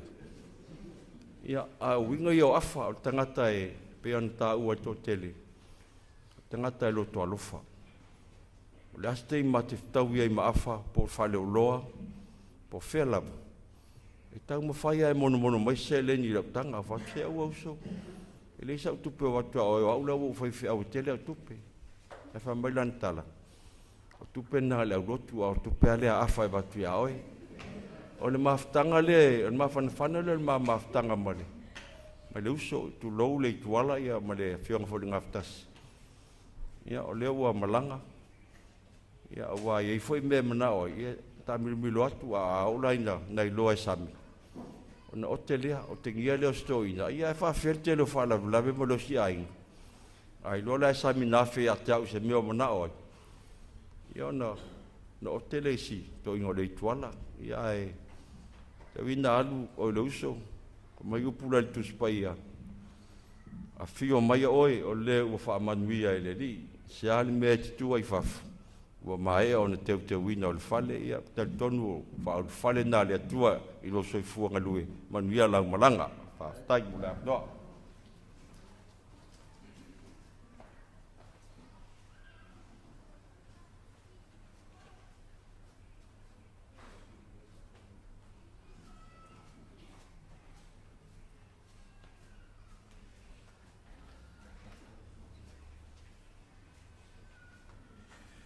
Ia, e mua no whatulou pa ia o le malu o le fio la fionga te akono tai o sauninga a fio ma malu tau wee o le mauta nei vai atu o tau te tele pa ia whale malo pa ia whale kalesia le su o ona a le atua a maisa le loa le nei pa ia ua se whaila utala maa lia lea wa umana mori mause uso a sauni le matou o mai ai fai mai ia se o to fine fai mai sauni se o to e fai se fa fitai ma fai se tatou mori mau I lo ma fau o te fa alo I se o so matua au le se o ma fau te fia muli mau fo i se fai sa utala i se uso langa wa tangata muli na mama futa ai le i aula na malanga o tuangan lai titio o sami o le foi lau te ngole o matu tama o lo ngao o seve ai dima o le taimi ana o na fa suafa ya ule suafa matu ainga so sa usaunga i nei Samoa e lua tua afai e mana wa afai e se fa na winga atam fai sami o lai no mola o lon tuangani a mai so ia te fa penai il matai e fa penai na winga e fa alo ale la fa la fa pupula u la mun mau ile aso no tan o no sau te us fono ile usunga fono ale matu ale kalesia e fa kasa na watu fa atalia ma u mse to lua ile in malava ile matu o maile au la sa tonu ale au la sa tina umale matu no maile il fale ena ola ua masami masi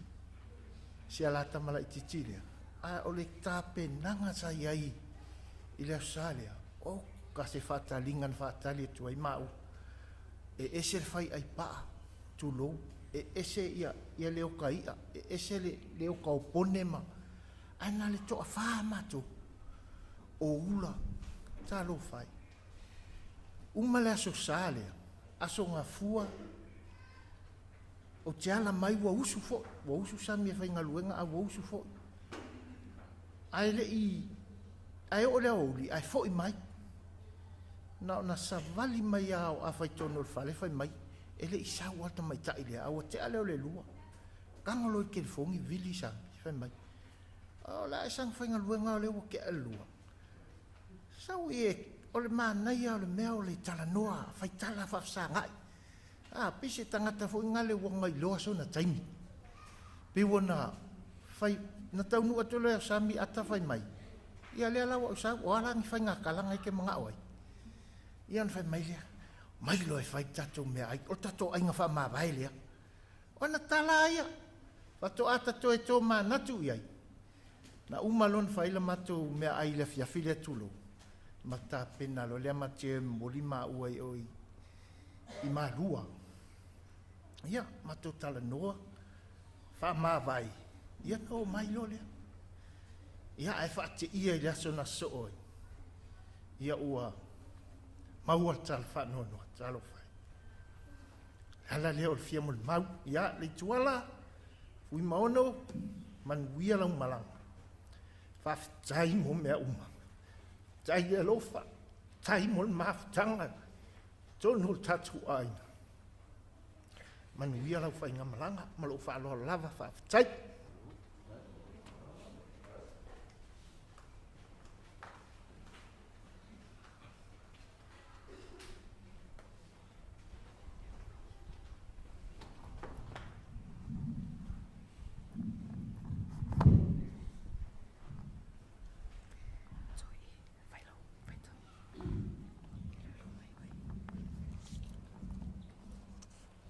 Whaftai I le atua ona oe papa.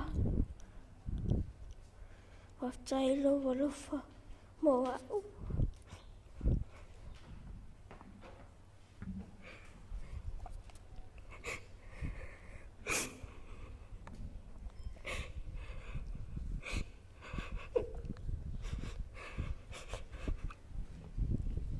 Whaftai ati mana oe leila wau. Whaftai te wangai ai rapeluis.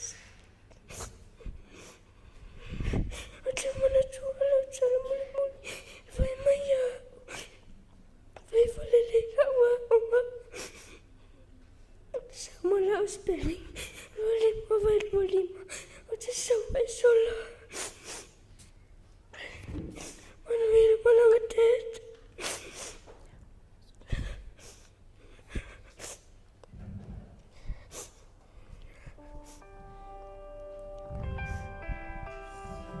Kira YouTube.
Tano fatu.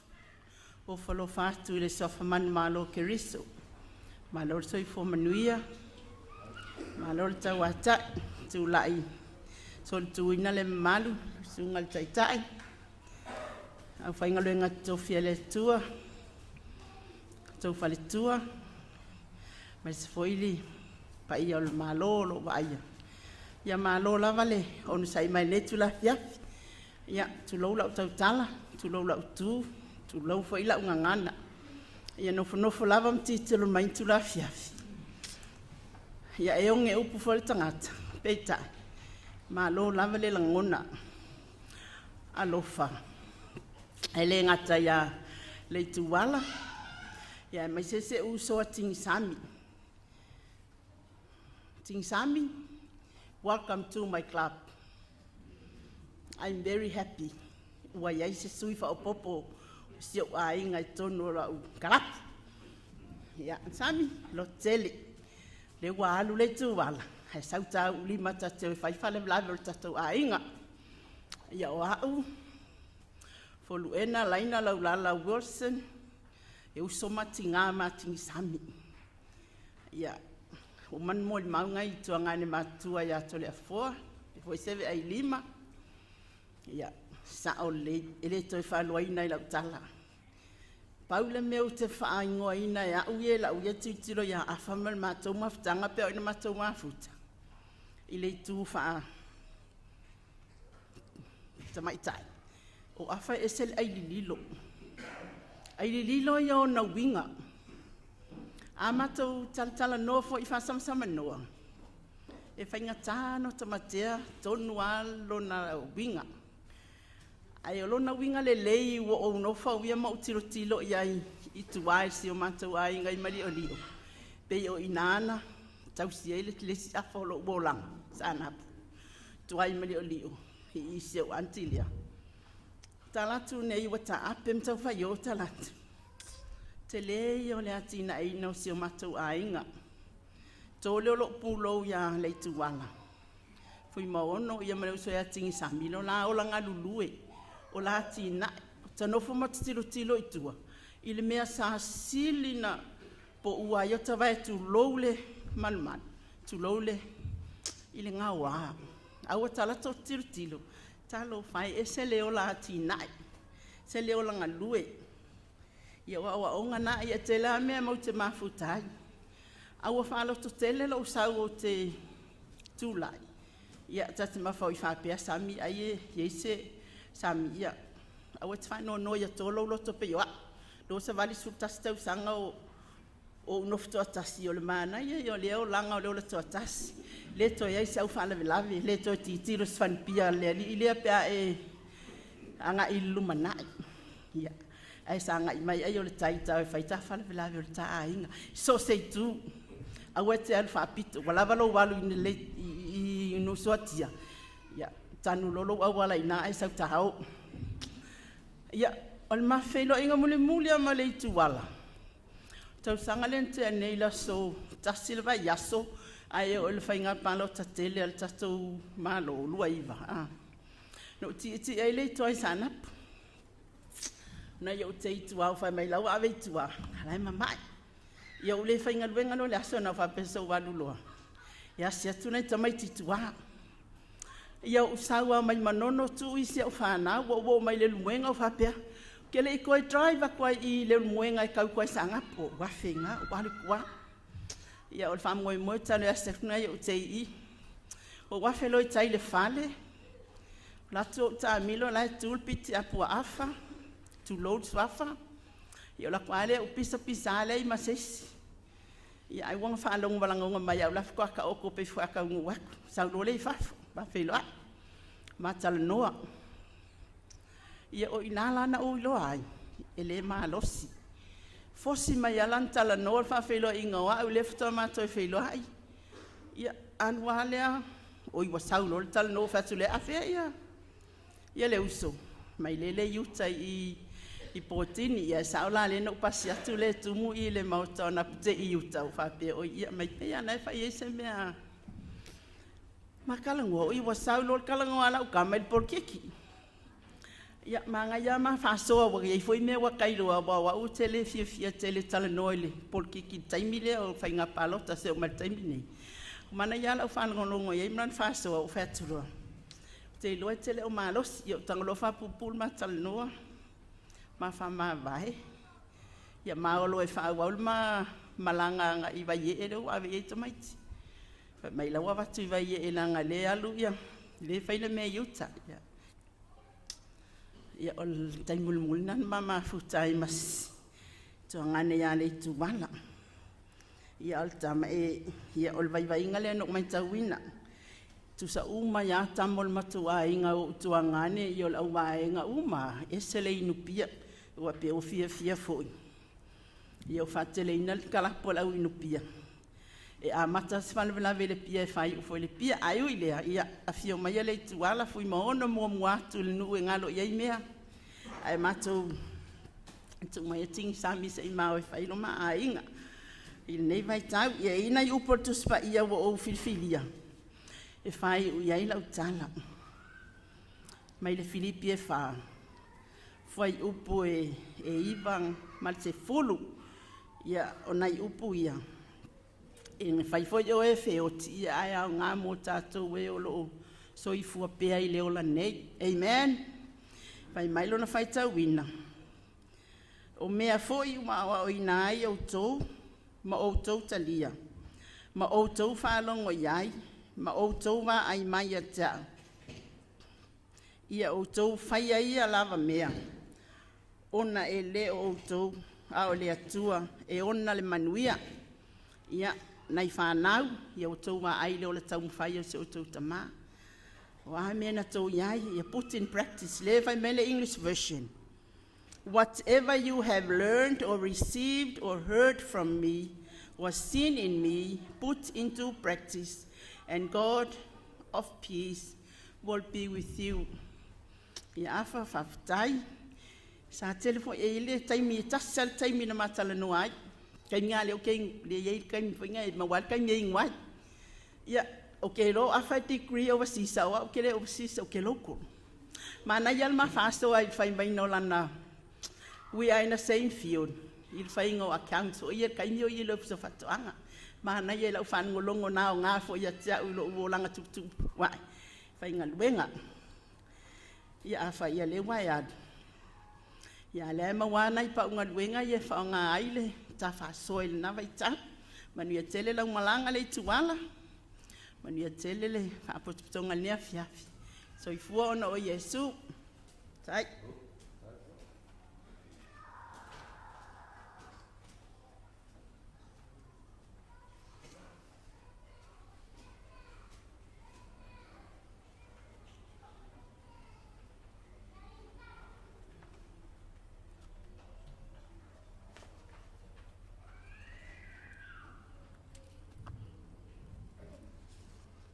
A o le whaia se whaftai e mua no whātolou le malu.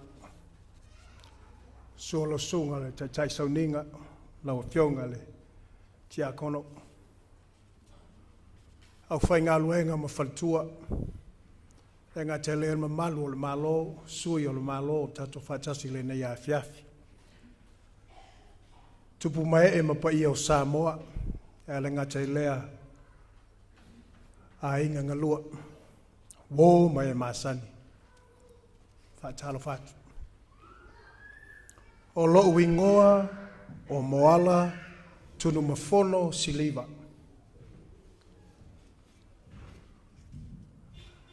Whaia o masui o le mātou ainga lea i saina. E mamoli ai se whawhitai le tua. Walasi le moli mau, le ola ma le soifua o le tamanei.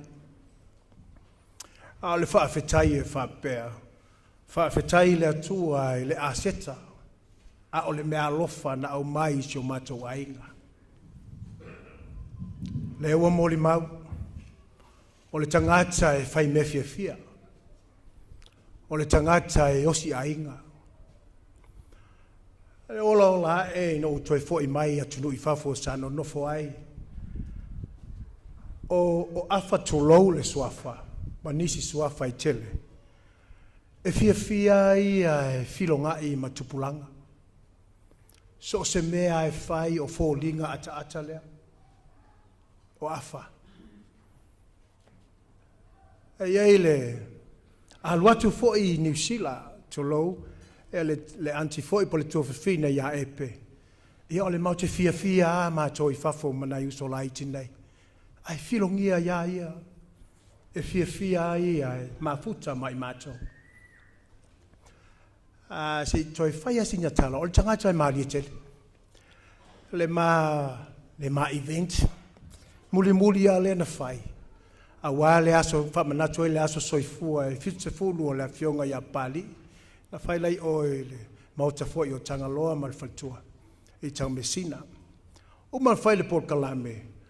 O au e MC pe e pule le tausamanga. A ona ia, e te pena ina le te talo a mata.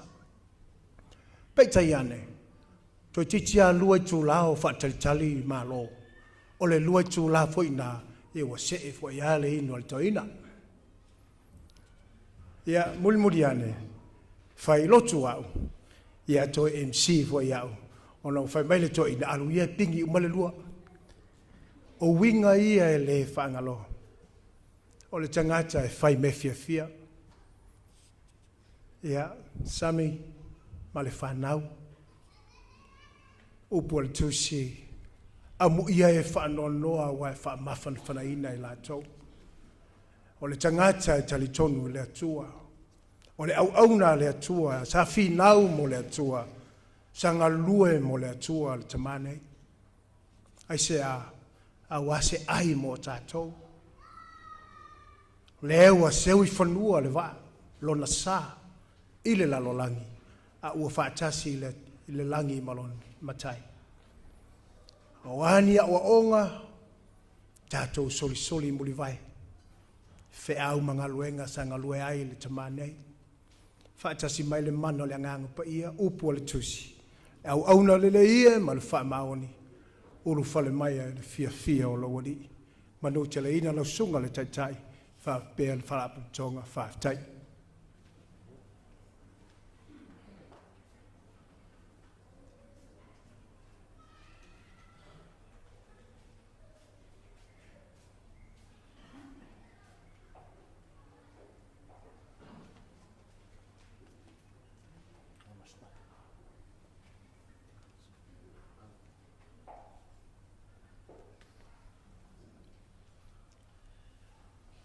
Whatalo whātu I lau whionga I le te akono. Whionga le teitai o le sauninga. Whatalo whātu fo I le pa ia man mamalu a poto I le nei tuaso. Se o tātou mole mawina ni family service o le whionga ia Leituala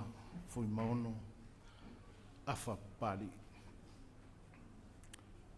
Whatalo whātu lau whionga te teifono le ka le sia whapapitonga ke usiana Samoa sunga I toi ina le u whai ngā ruenga tutofi le atua I so se whata whai taulang mau tau whaletua.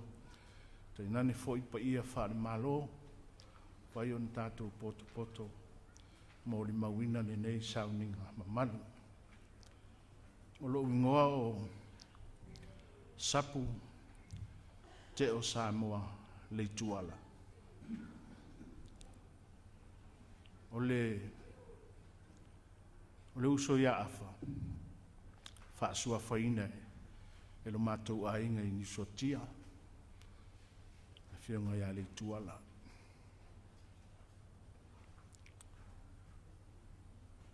Whanangolongo lawa I le tele o mōli mau I le soifuanga o le uso nei a afa.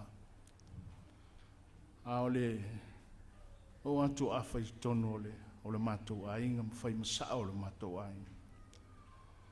E lei titi ngā luenga le lei na la whai masana.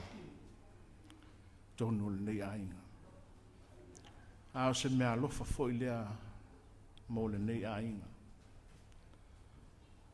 O le whionga ia afa ma le wharitua ia sami. O le la ta'alonga lea. La ta'alonga lea o le osi ainga. O le whai mea sili. Tautua. E le whaatafa. Whai o tutono le ainga o tutono le no. Le whianga. E fia tūpulanga ale no. Te nane fo I le toa tele o matai. Ia awhawae leo stangata e sau noa tele. A o se tamali o na winga. E leo tele fo ia na ngā luenga. Lua fe ma le ono. Mala udi ai ma ua mala utoa lua e kale sia I Australia. Mātou o maafa. Ma mori ma ua. Mana o mātou ai. Tau sangal nei. Ua lua se fulu I tau sanga.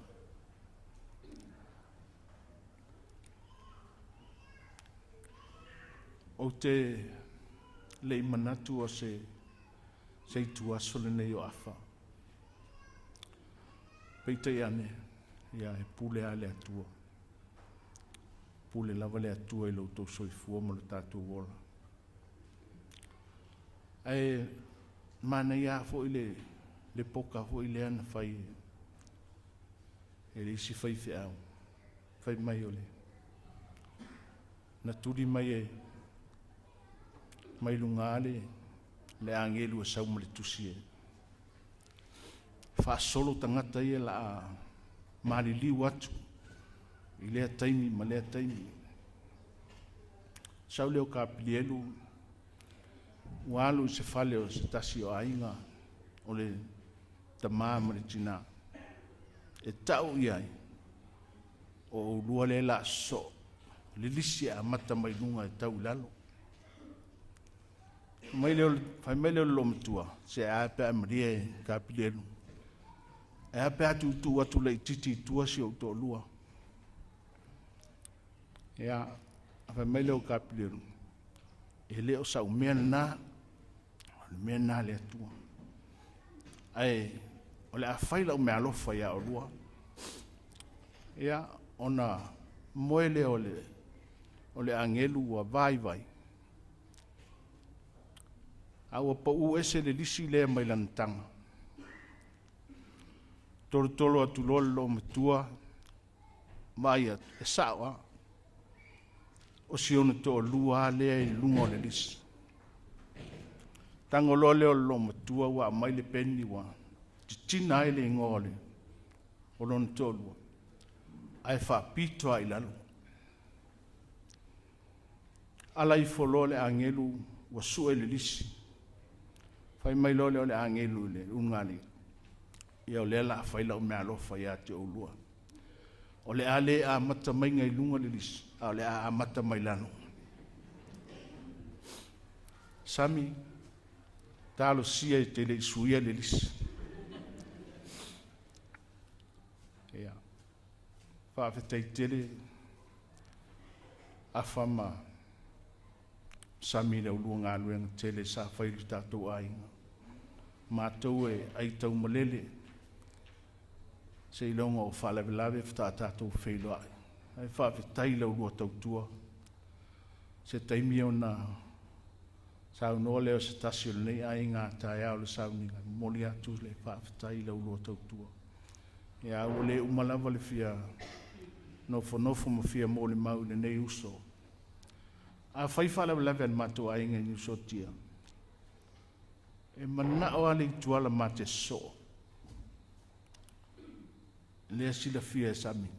Manao a mate so.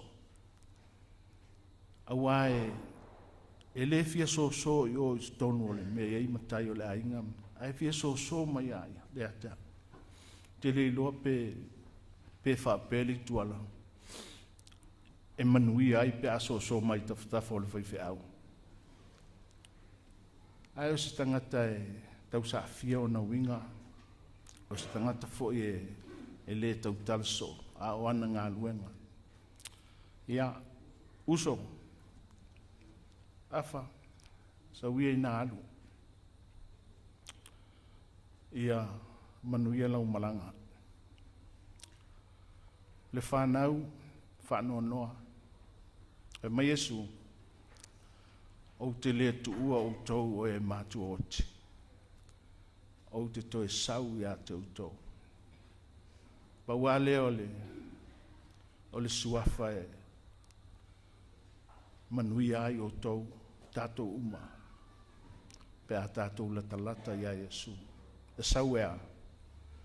Sau e toe wha mau popo o tātou loto. Tele ngā luenga le lei na whaia loutou ta māma loutou tina. Ia. Ia o tau sāwa wali ai. Ia o tau peifoi, o tau mātua, le osi a inga, ma le alolo whātu i tangata. Wa le whina ngalo leo Yesu. Le au na le ie ma le whamaonu. Ulu whale mai ai le fia o lo wali. Sami, ia. Tūla ia o awhai alu. Le lava ua afu lau tautua. Nai tele i tai ia, nai tele i titi nā te ilunga le maketi. Ia manuia tele nei whapotu tonga, haftai.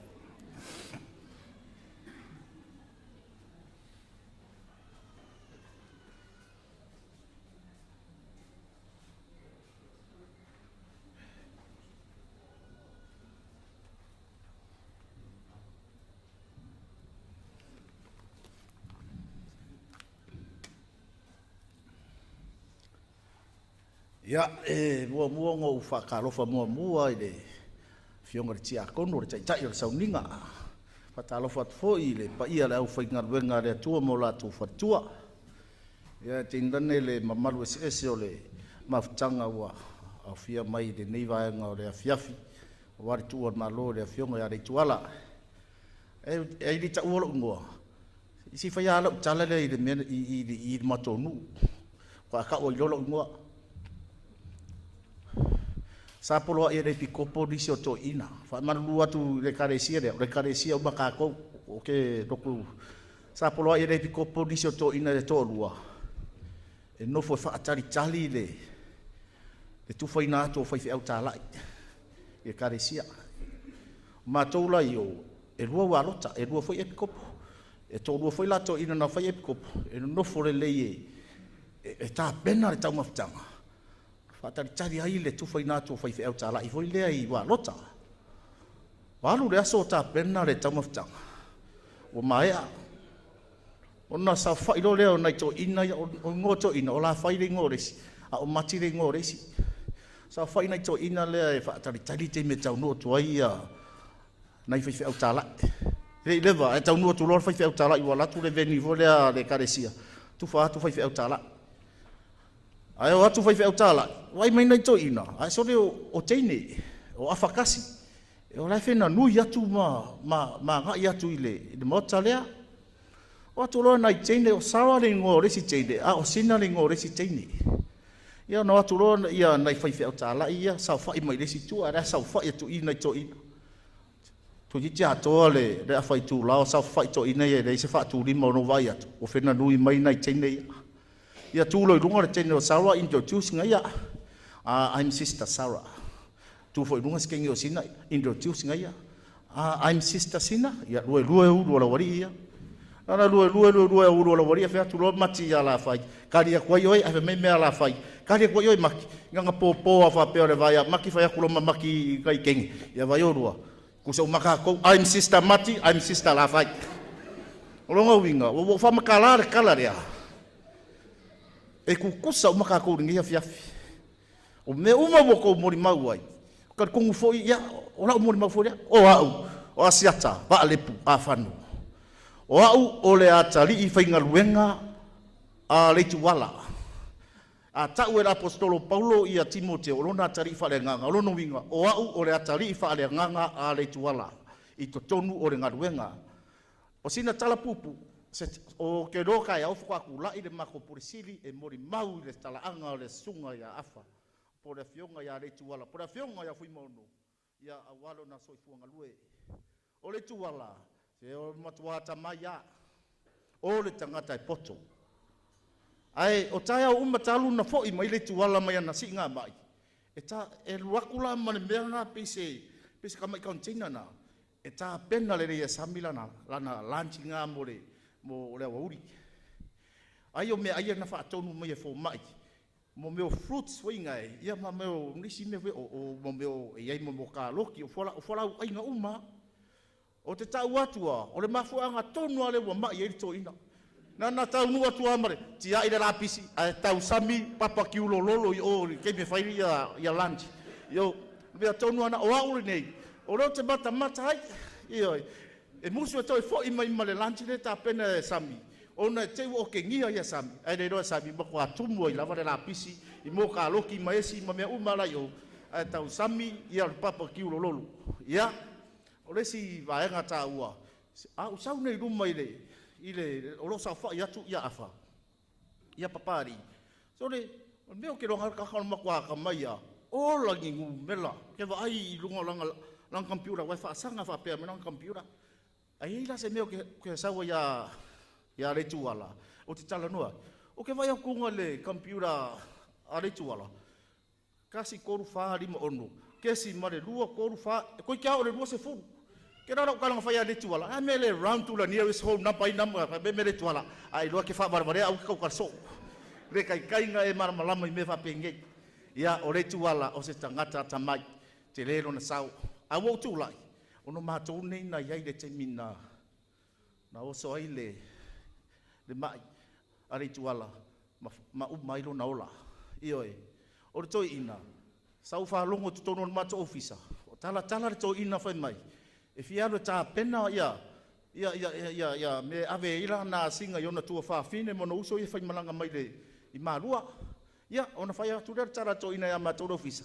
Ia, ona o le si ialwe. Ia na mato watu. Ia manu ialo tā penanga mare whamoe boe o le alo whai watu ai. Aira na aru le toi ina. Toi fo i mwire toi ina. A tonu aia se awala na whai ele atua. O ai wana la ngona lava ele toi ina i luma tonu lava o le mato ofisa wa afe tonu le keiti o le taavale le keiti. O le atu ar taavale a Leituala. Whasa sao na i le pā teimina o oso le mai le ngase. Vai ane le pa ia mana malu. O na mato tau wheturu ai ona wa so ar pā o le mato ofisa. Na mato ilo ai e le me wa tupu. Ma le mato wa ngai atu. Mato ne no momo atu.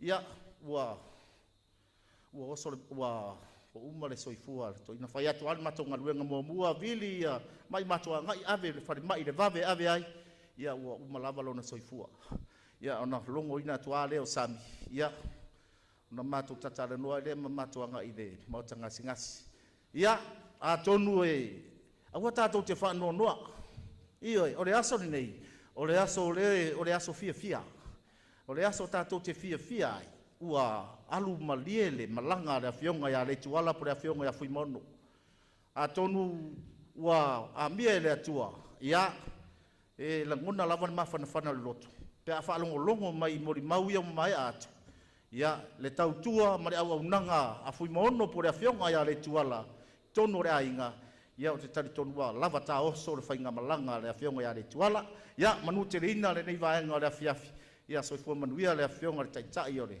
sauninga lau fionga le tia tonu ma le whalor tele.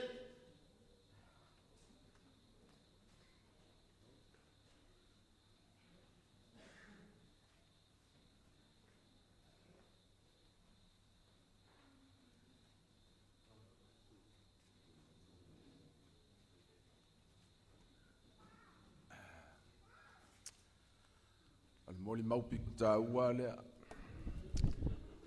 Al moli mau a whai a vāo le ainga. Au whai atu ia leota. Vio e whaiskan kou moli mau. Mai leota. E maanga ia oe. Pei lei oe pupo. O le ainga lea. E ko konu kenge au le leia. Ma ngofo ma le kenge makua. Luaku loa le ikuala. Ngofo ma le kenge longa loa. Leia ia le whakoe asana. Ya onko koe lo le wi alulava pakiari kwal pakat kalila le wi po ile la la ai ke wala ku o le si o fai fea mai le kwal ku pu fala usai o lu nga kinga inga o ka kwala ya o ke fai Mai fea New Zealand, ya sunga ya pengi ya minga, ya vai fea hoi New Zealand. Ya masko inga ole kuala, ya la le sango foi lai, fai volte tua, fai msuyo fai ava.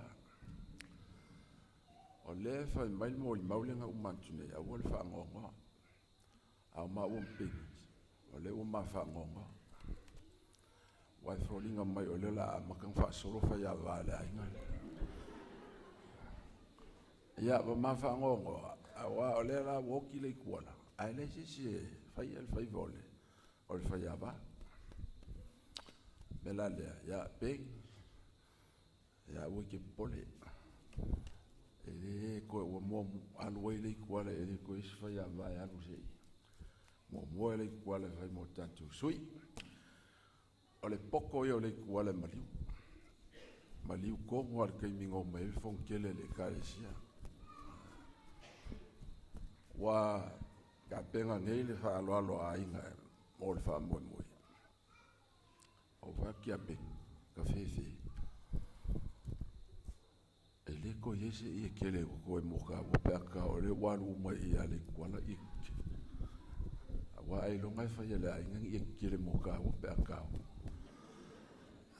Ya le kuala e le maliu o le mantu tamaya seve. Liu kamaya seve. Ya ai wa mali kuala le wa ya vale ai. Alwa kulo le si e musotia. E va ku kupai.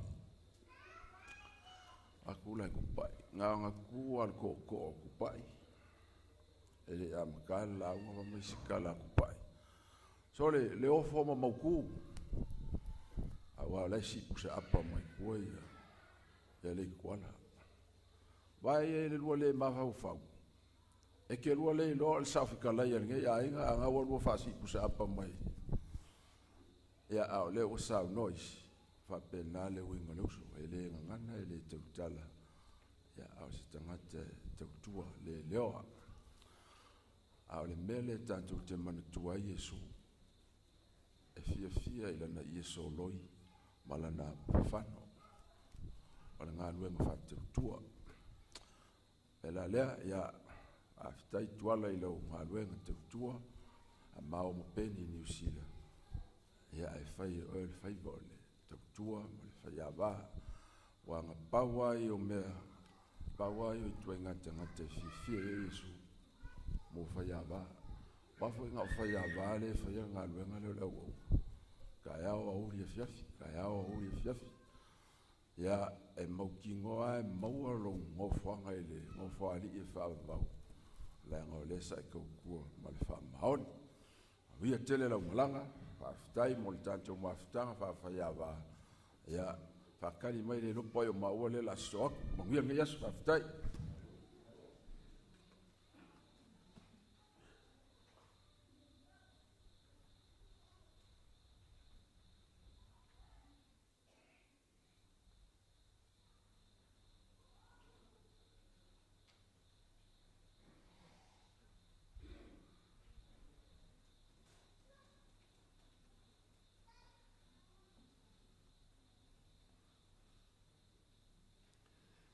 Pe se si mori mau ia saunoa ia pua mai le whanau ia po le mamalu fo iwa ia masalo fo iwa o ko manga ua lava ia lea te a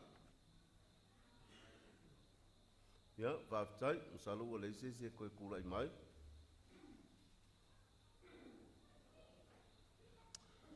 whaftai tele lava i le pa ia o le au whenga luenga pa malulu aku le mau aku lau fionga le te telefono le whakasa ia wapea fwoi le no whato ina male pa ia lau whinga ruenga whate tele i wapea fwoi ni sunga i sea mtau simtanga ruenga fwoi tatu whatasi le maua malolo tau pale malo fwoi le urusai whatai le li ia ua maia fwoi le usunga fono sa whenga iai ma le fono tele i malua ia peo na whai malanga ma iai e tunua mamau lea ua tala whiaunga ia ma le nei fwoi tau fiatu lea mori lea kanga whaaftai tele mo tātou mori mau, ma tau saafinga ia e pe ona iai, e se i alo mo whanau, ia ma le loa loa o le tātou mawhitanga.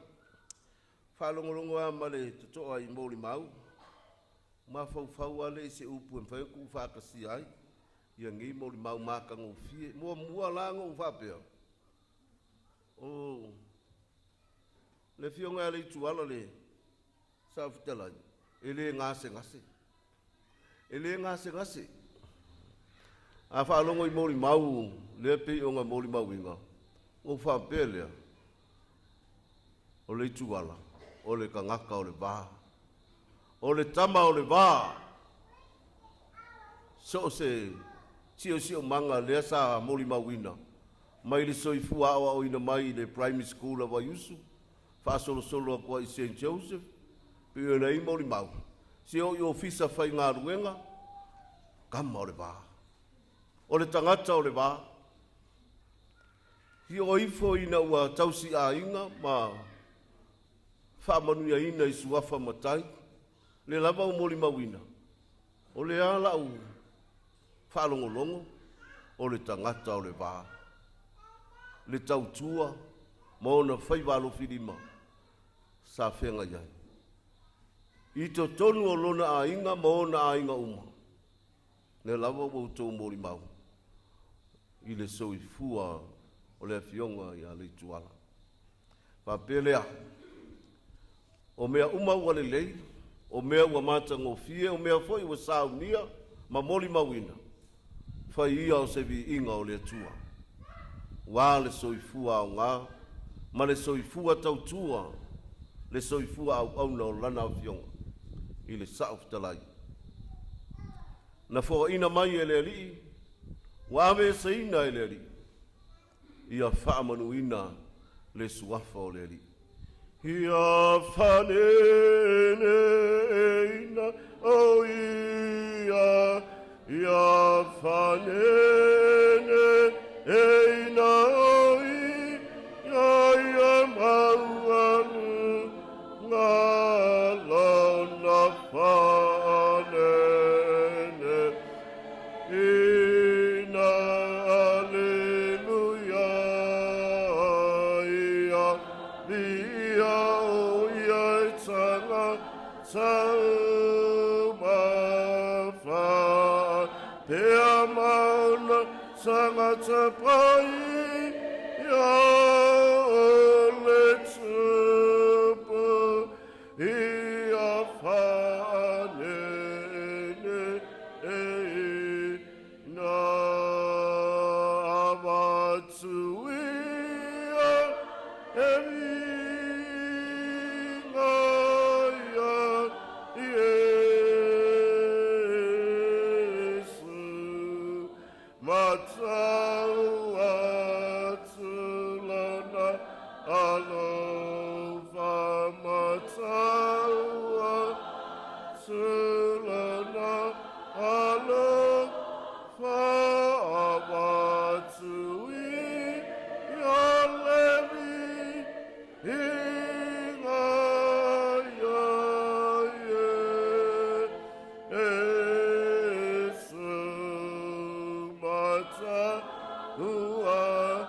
Zulana alupa sele sele abatui yalevi inga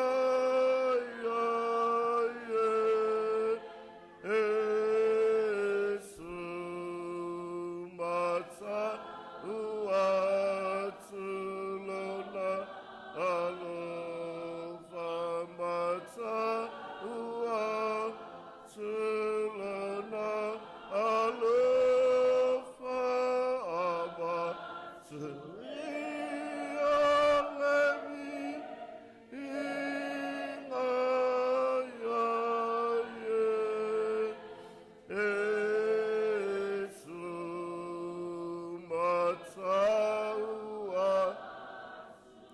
Lana alofa sele sele. Auli whaiale te talo whaamanuia. Nā na whaamanatu pēr whai o le alawa le polo kalame. O le lima ile. Tai au a tai au. Whaamoe moe ia mole. Sauninga nei ma moli moli atuai a. Sa folau o le pionga Leituala. Ia mo nuusua tia le manu, ia mo nisi o whaamoe moenga pi o na o mai ai le tō whae le fionga le pari, ia ma le ainga. I le tai au pō lava, ia masalo ia maua mai le taimili nā, ia wawe ai o ngā asolo pō kalame, o le whaamoe moe, o le itu la se fulu ma le lua le taulanga pa ia o le misa mo lona toi sauninga i whonga waiusu, ia ma mapu atu ai lona orio sanga tu mau i lona ainga. Ai whaamole mole le tātou a inga, tau na afos fulu ma le tasi wa tau mai, ia le fionga Leituala e le tātou manu manu i waiusu, ia e maunisi o moli mau pe lua, pe tolu, pe akele, ia au sauni ai le taulanga pa ia le misa mo lona fale lau singa. Ia o le whaamanatu lea, pēr whai o lea lava le polokalame pi o na whai lo mai, ia mo le aso atai au. Ia e whaaftei tere lava, i le pa ia o lau whai ngā luenga, lau whiongo i le titei whono, ma lu senga o toi ina, ia o lau whai ngā luenga, maise o le mamalu o le pa ia o a inga e fia, whiongo ia le ituala, ia anga le leile atua e whai ngā malolonga o le nei tau o fiafi, ia whapea foi, le whale tua ia sami, ma le nofo alo, ma le pa ia o a inga, ia e pei o na iai whaaftei tele loutou, o na sai ma loutou lava papali, manuia le whaasaunga, ia a le whionga a le ituala, ia ma le whenga iai le nei tau o fiafi.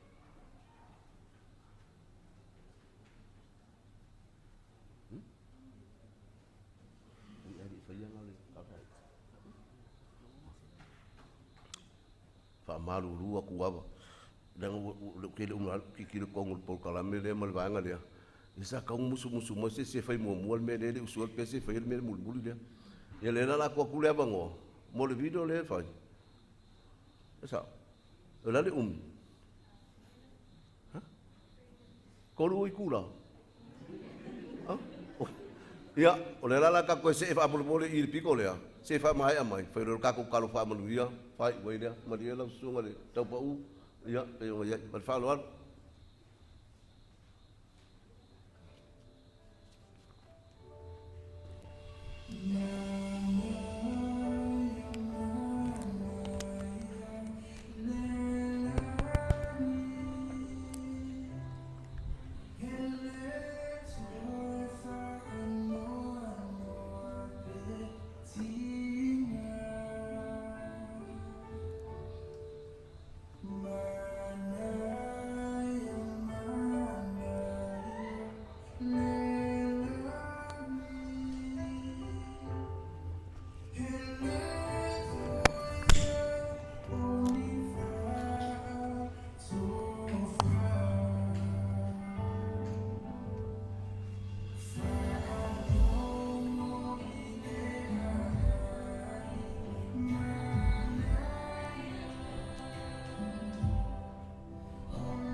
o le talo whamanuia.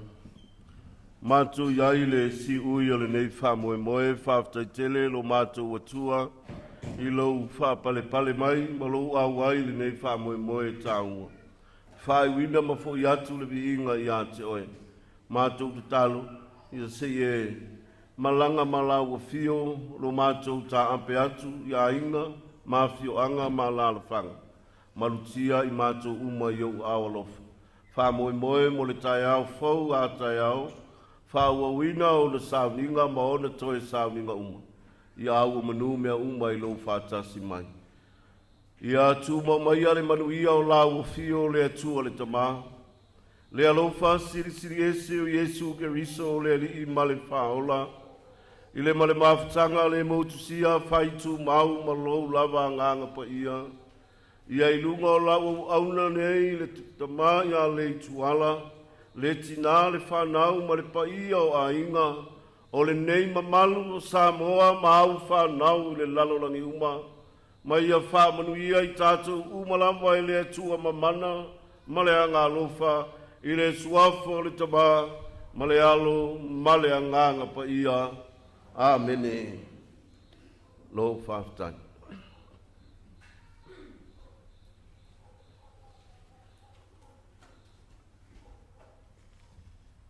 Ia, au mai se paki mo lo kako ua fiafi whale nganga. Whaftai. E le toi o oso mātou leo, o leo wa uma o na pailango, i le upu whale nganga, e ala i le sunga li te ta. Le nei e fiafi. E tusa mala tātou maftanga, i le moli mawina o le suafa, o Leituala, fui maono. O lo mātou leo,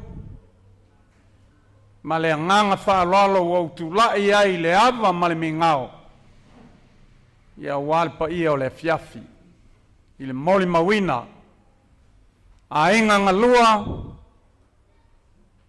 i le fionga ia Leituala, South Talai, i nusutia, pa ia masa e leto e alanga ina, e lo mātou leo.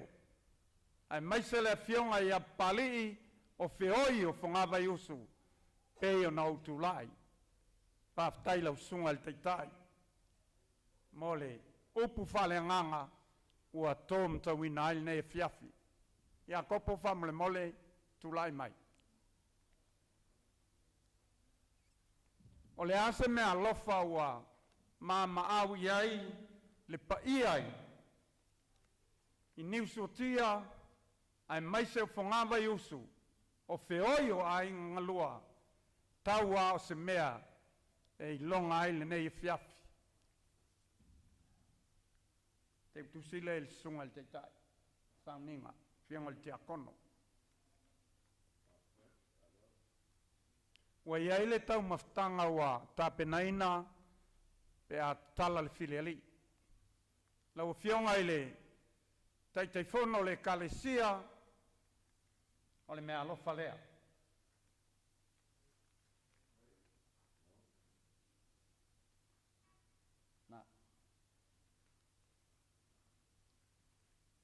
O lea manino, o lo iai le tamal malo, le fionga il fonftalai, ia o le mea alofa lea, le fionga il fonftalai.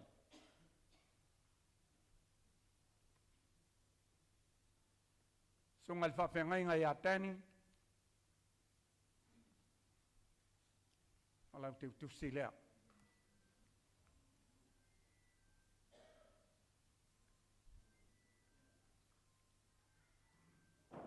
Lau sunga sapu, ia, o le mea alofa lea.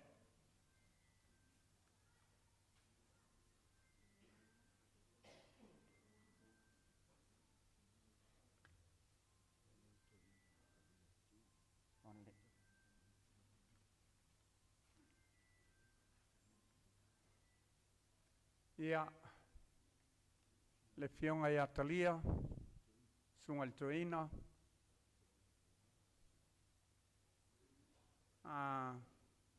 tau pau e seta, whātua le te utusi lea, sunga le tuina, a mole mole. So son mai sapa.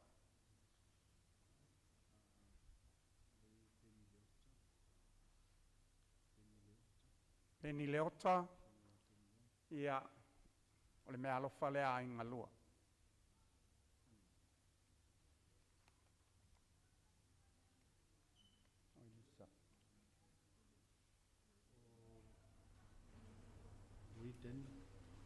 Ia.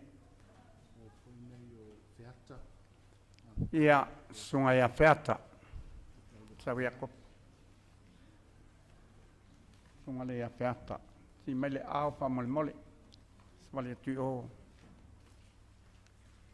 Le welu, o le whai whiau sana tai. Sunga ia le welu.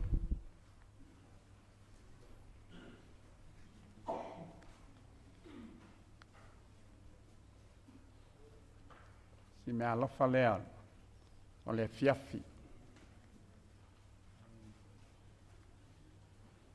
Mole mole a pe iei se tasio, fa whengai ngolo mole mawina le nei fiafi.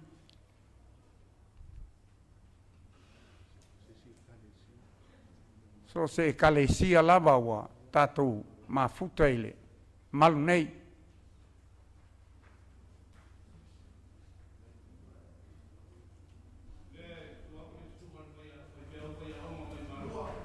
Au, whaftai. Whaftai. Sui le ngoa lea whamole mole. Tape le ngoa leo le. Whangwhitalai whamole mole. Awel te utusi le le. Whea ongai malua. Whaftai tele lava. Ia. Langai whengtale whionga le whamsino. Ia, laulu.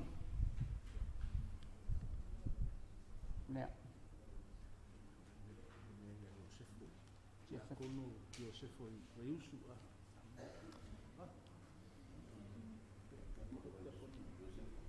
Avel na ia taifu. Whamsino le sa la ulu. Le sa i le sa tu la ie. Whailang mon maulong auso. Ia le fionga iai. Ia Sefo.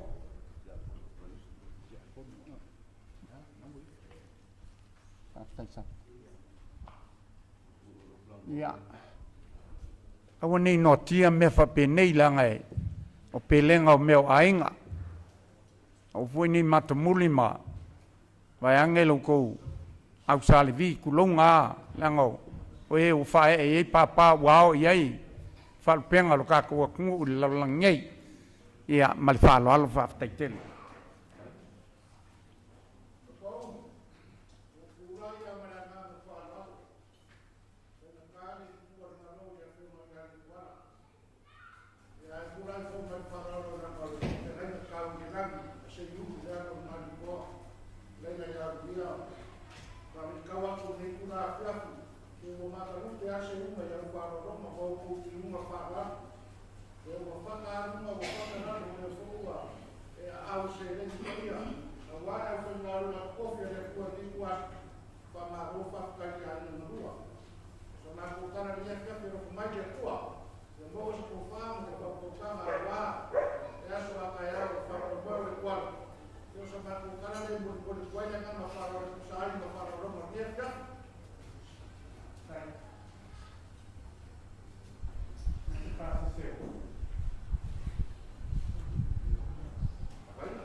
Salo lewa whakalai urungia e, kariwhai kaule, sunga pau, kau pau.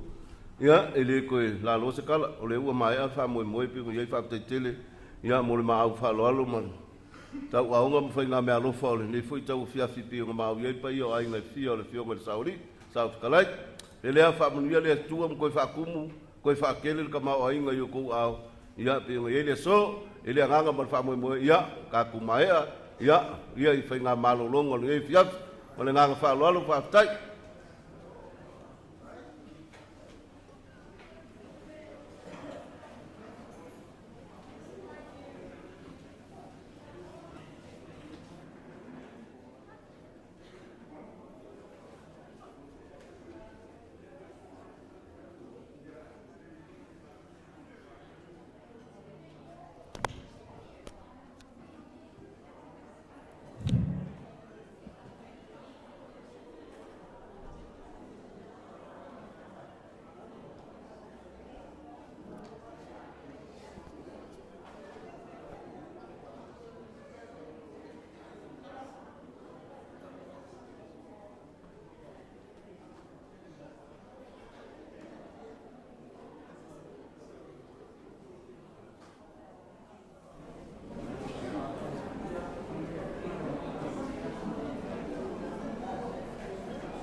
Hello, ile tufanye ile kiki mbishi ile programu ya haina. Kama mwili kule sawa tuona kombi ile poko mama Zambia. Ye nakako emele fako fire ile kuala na ile kuenda kala ama usai kuapa ya kama faro lawa.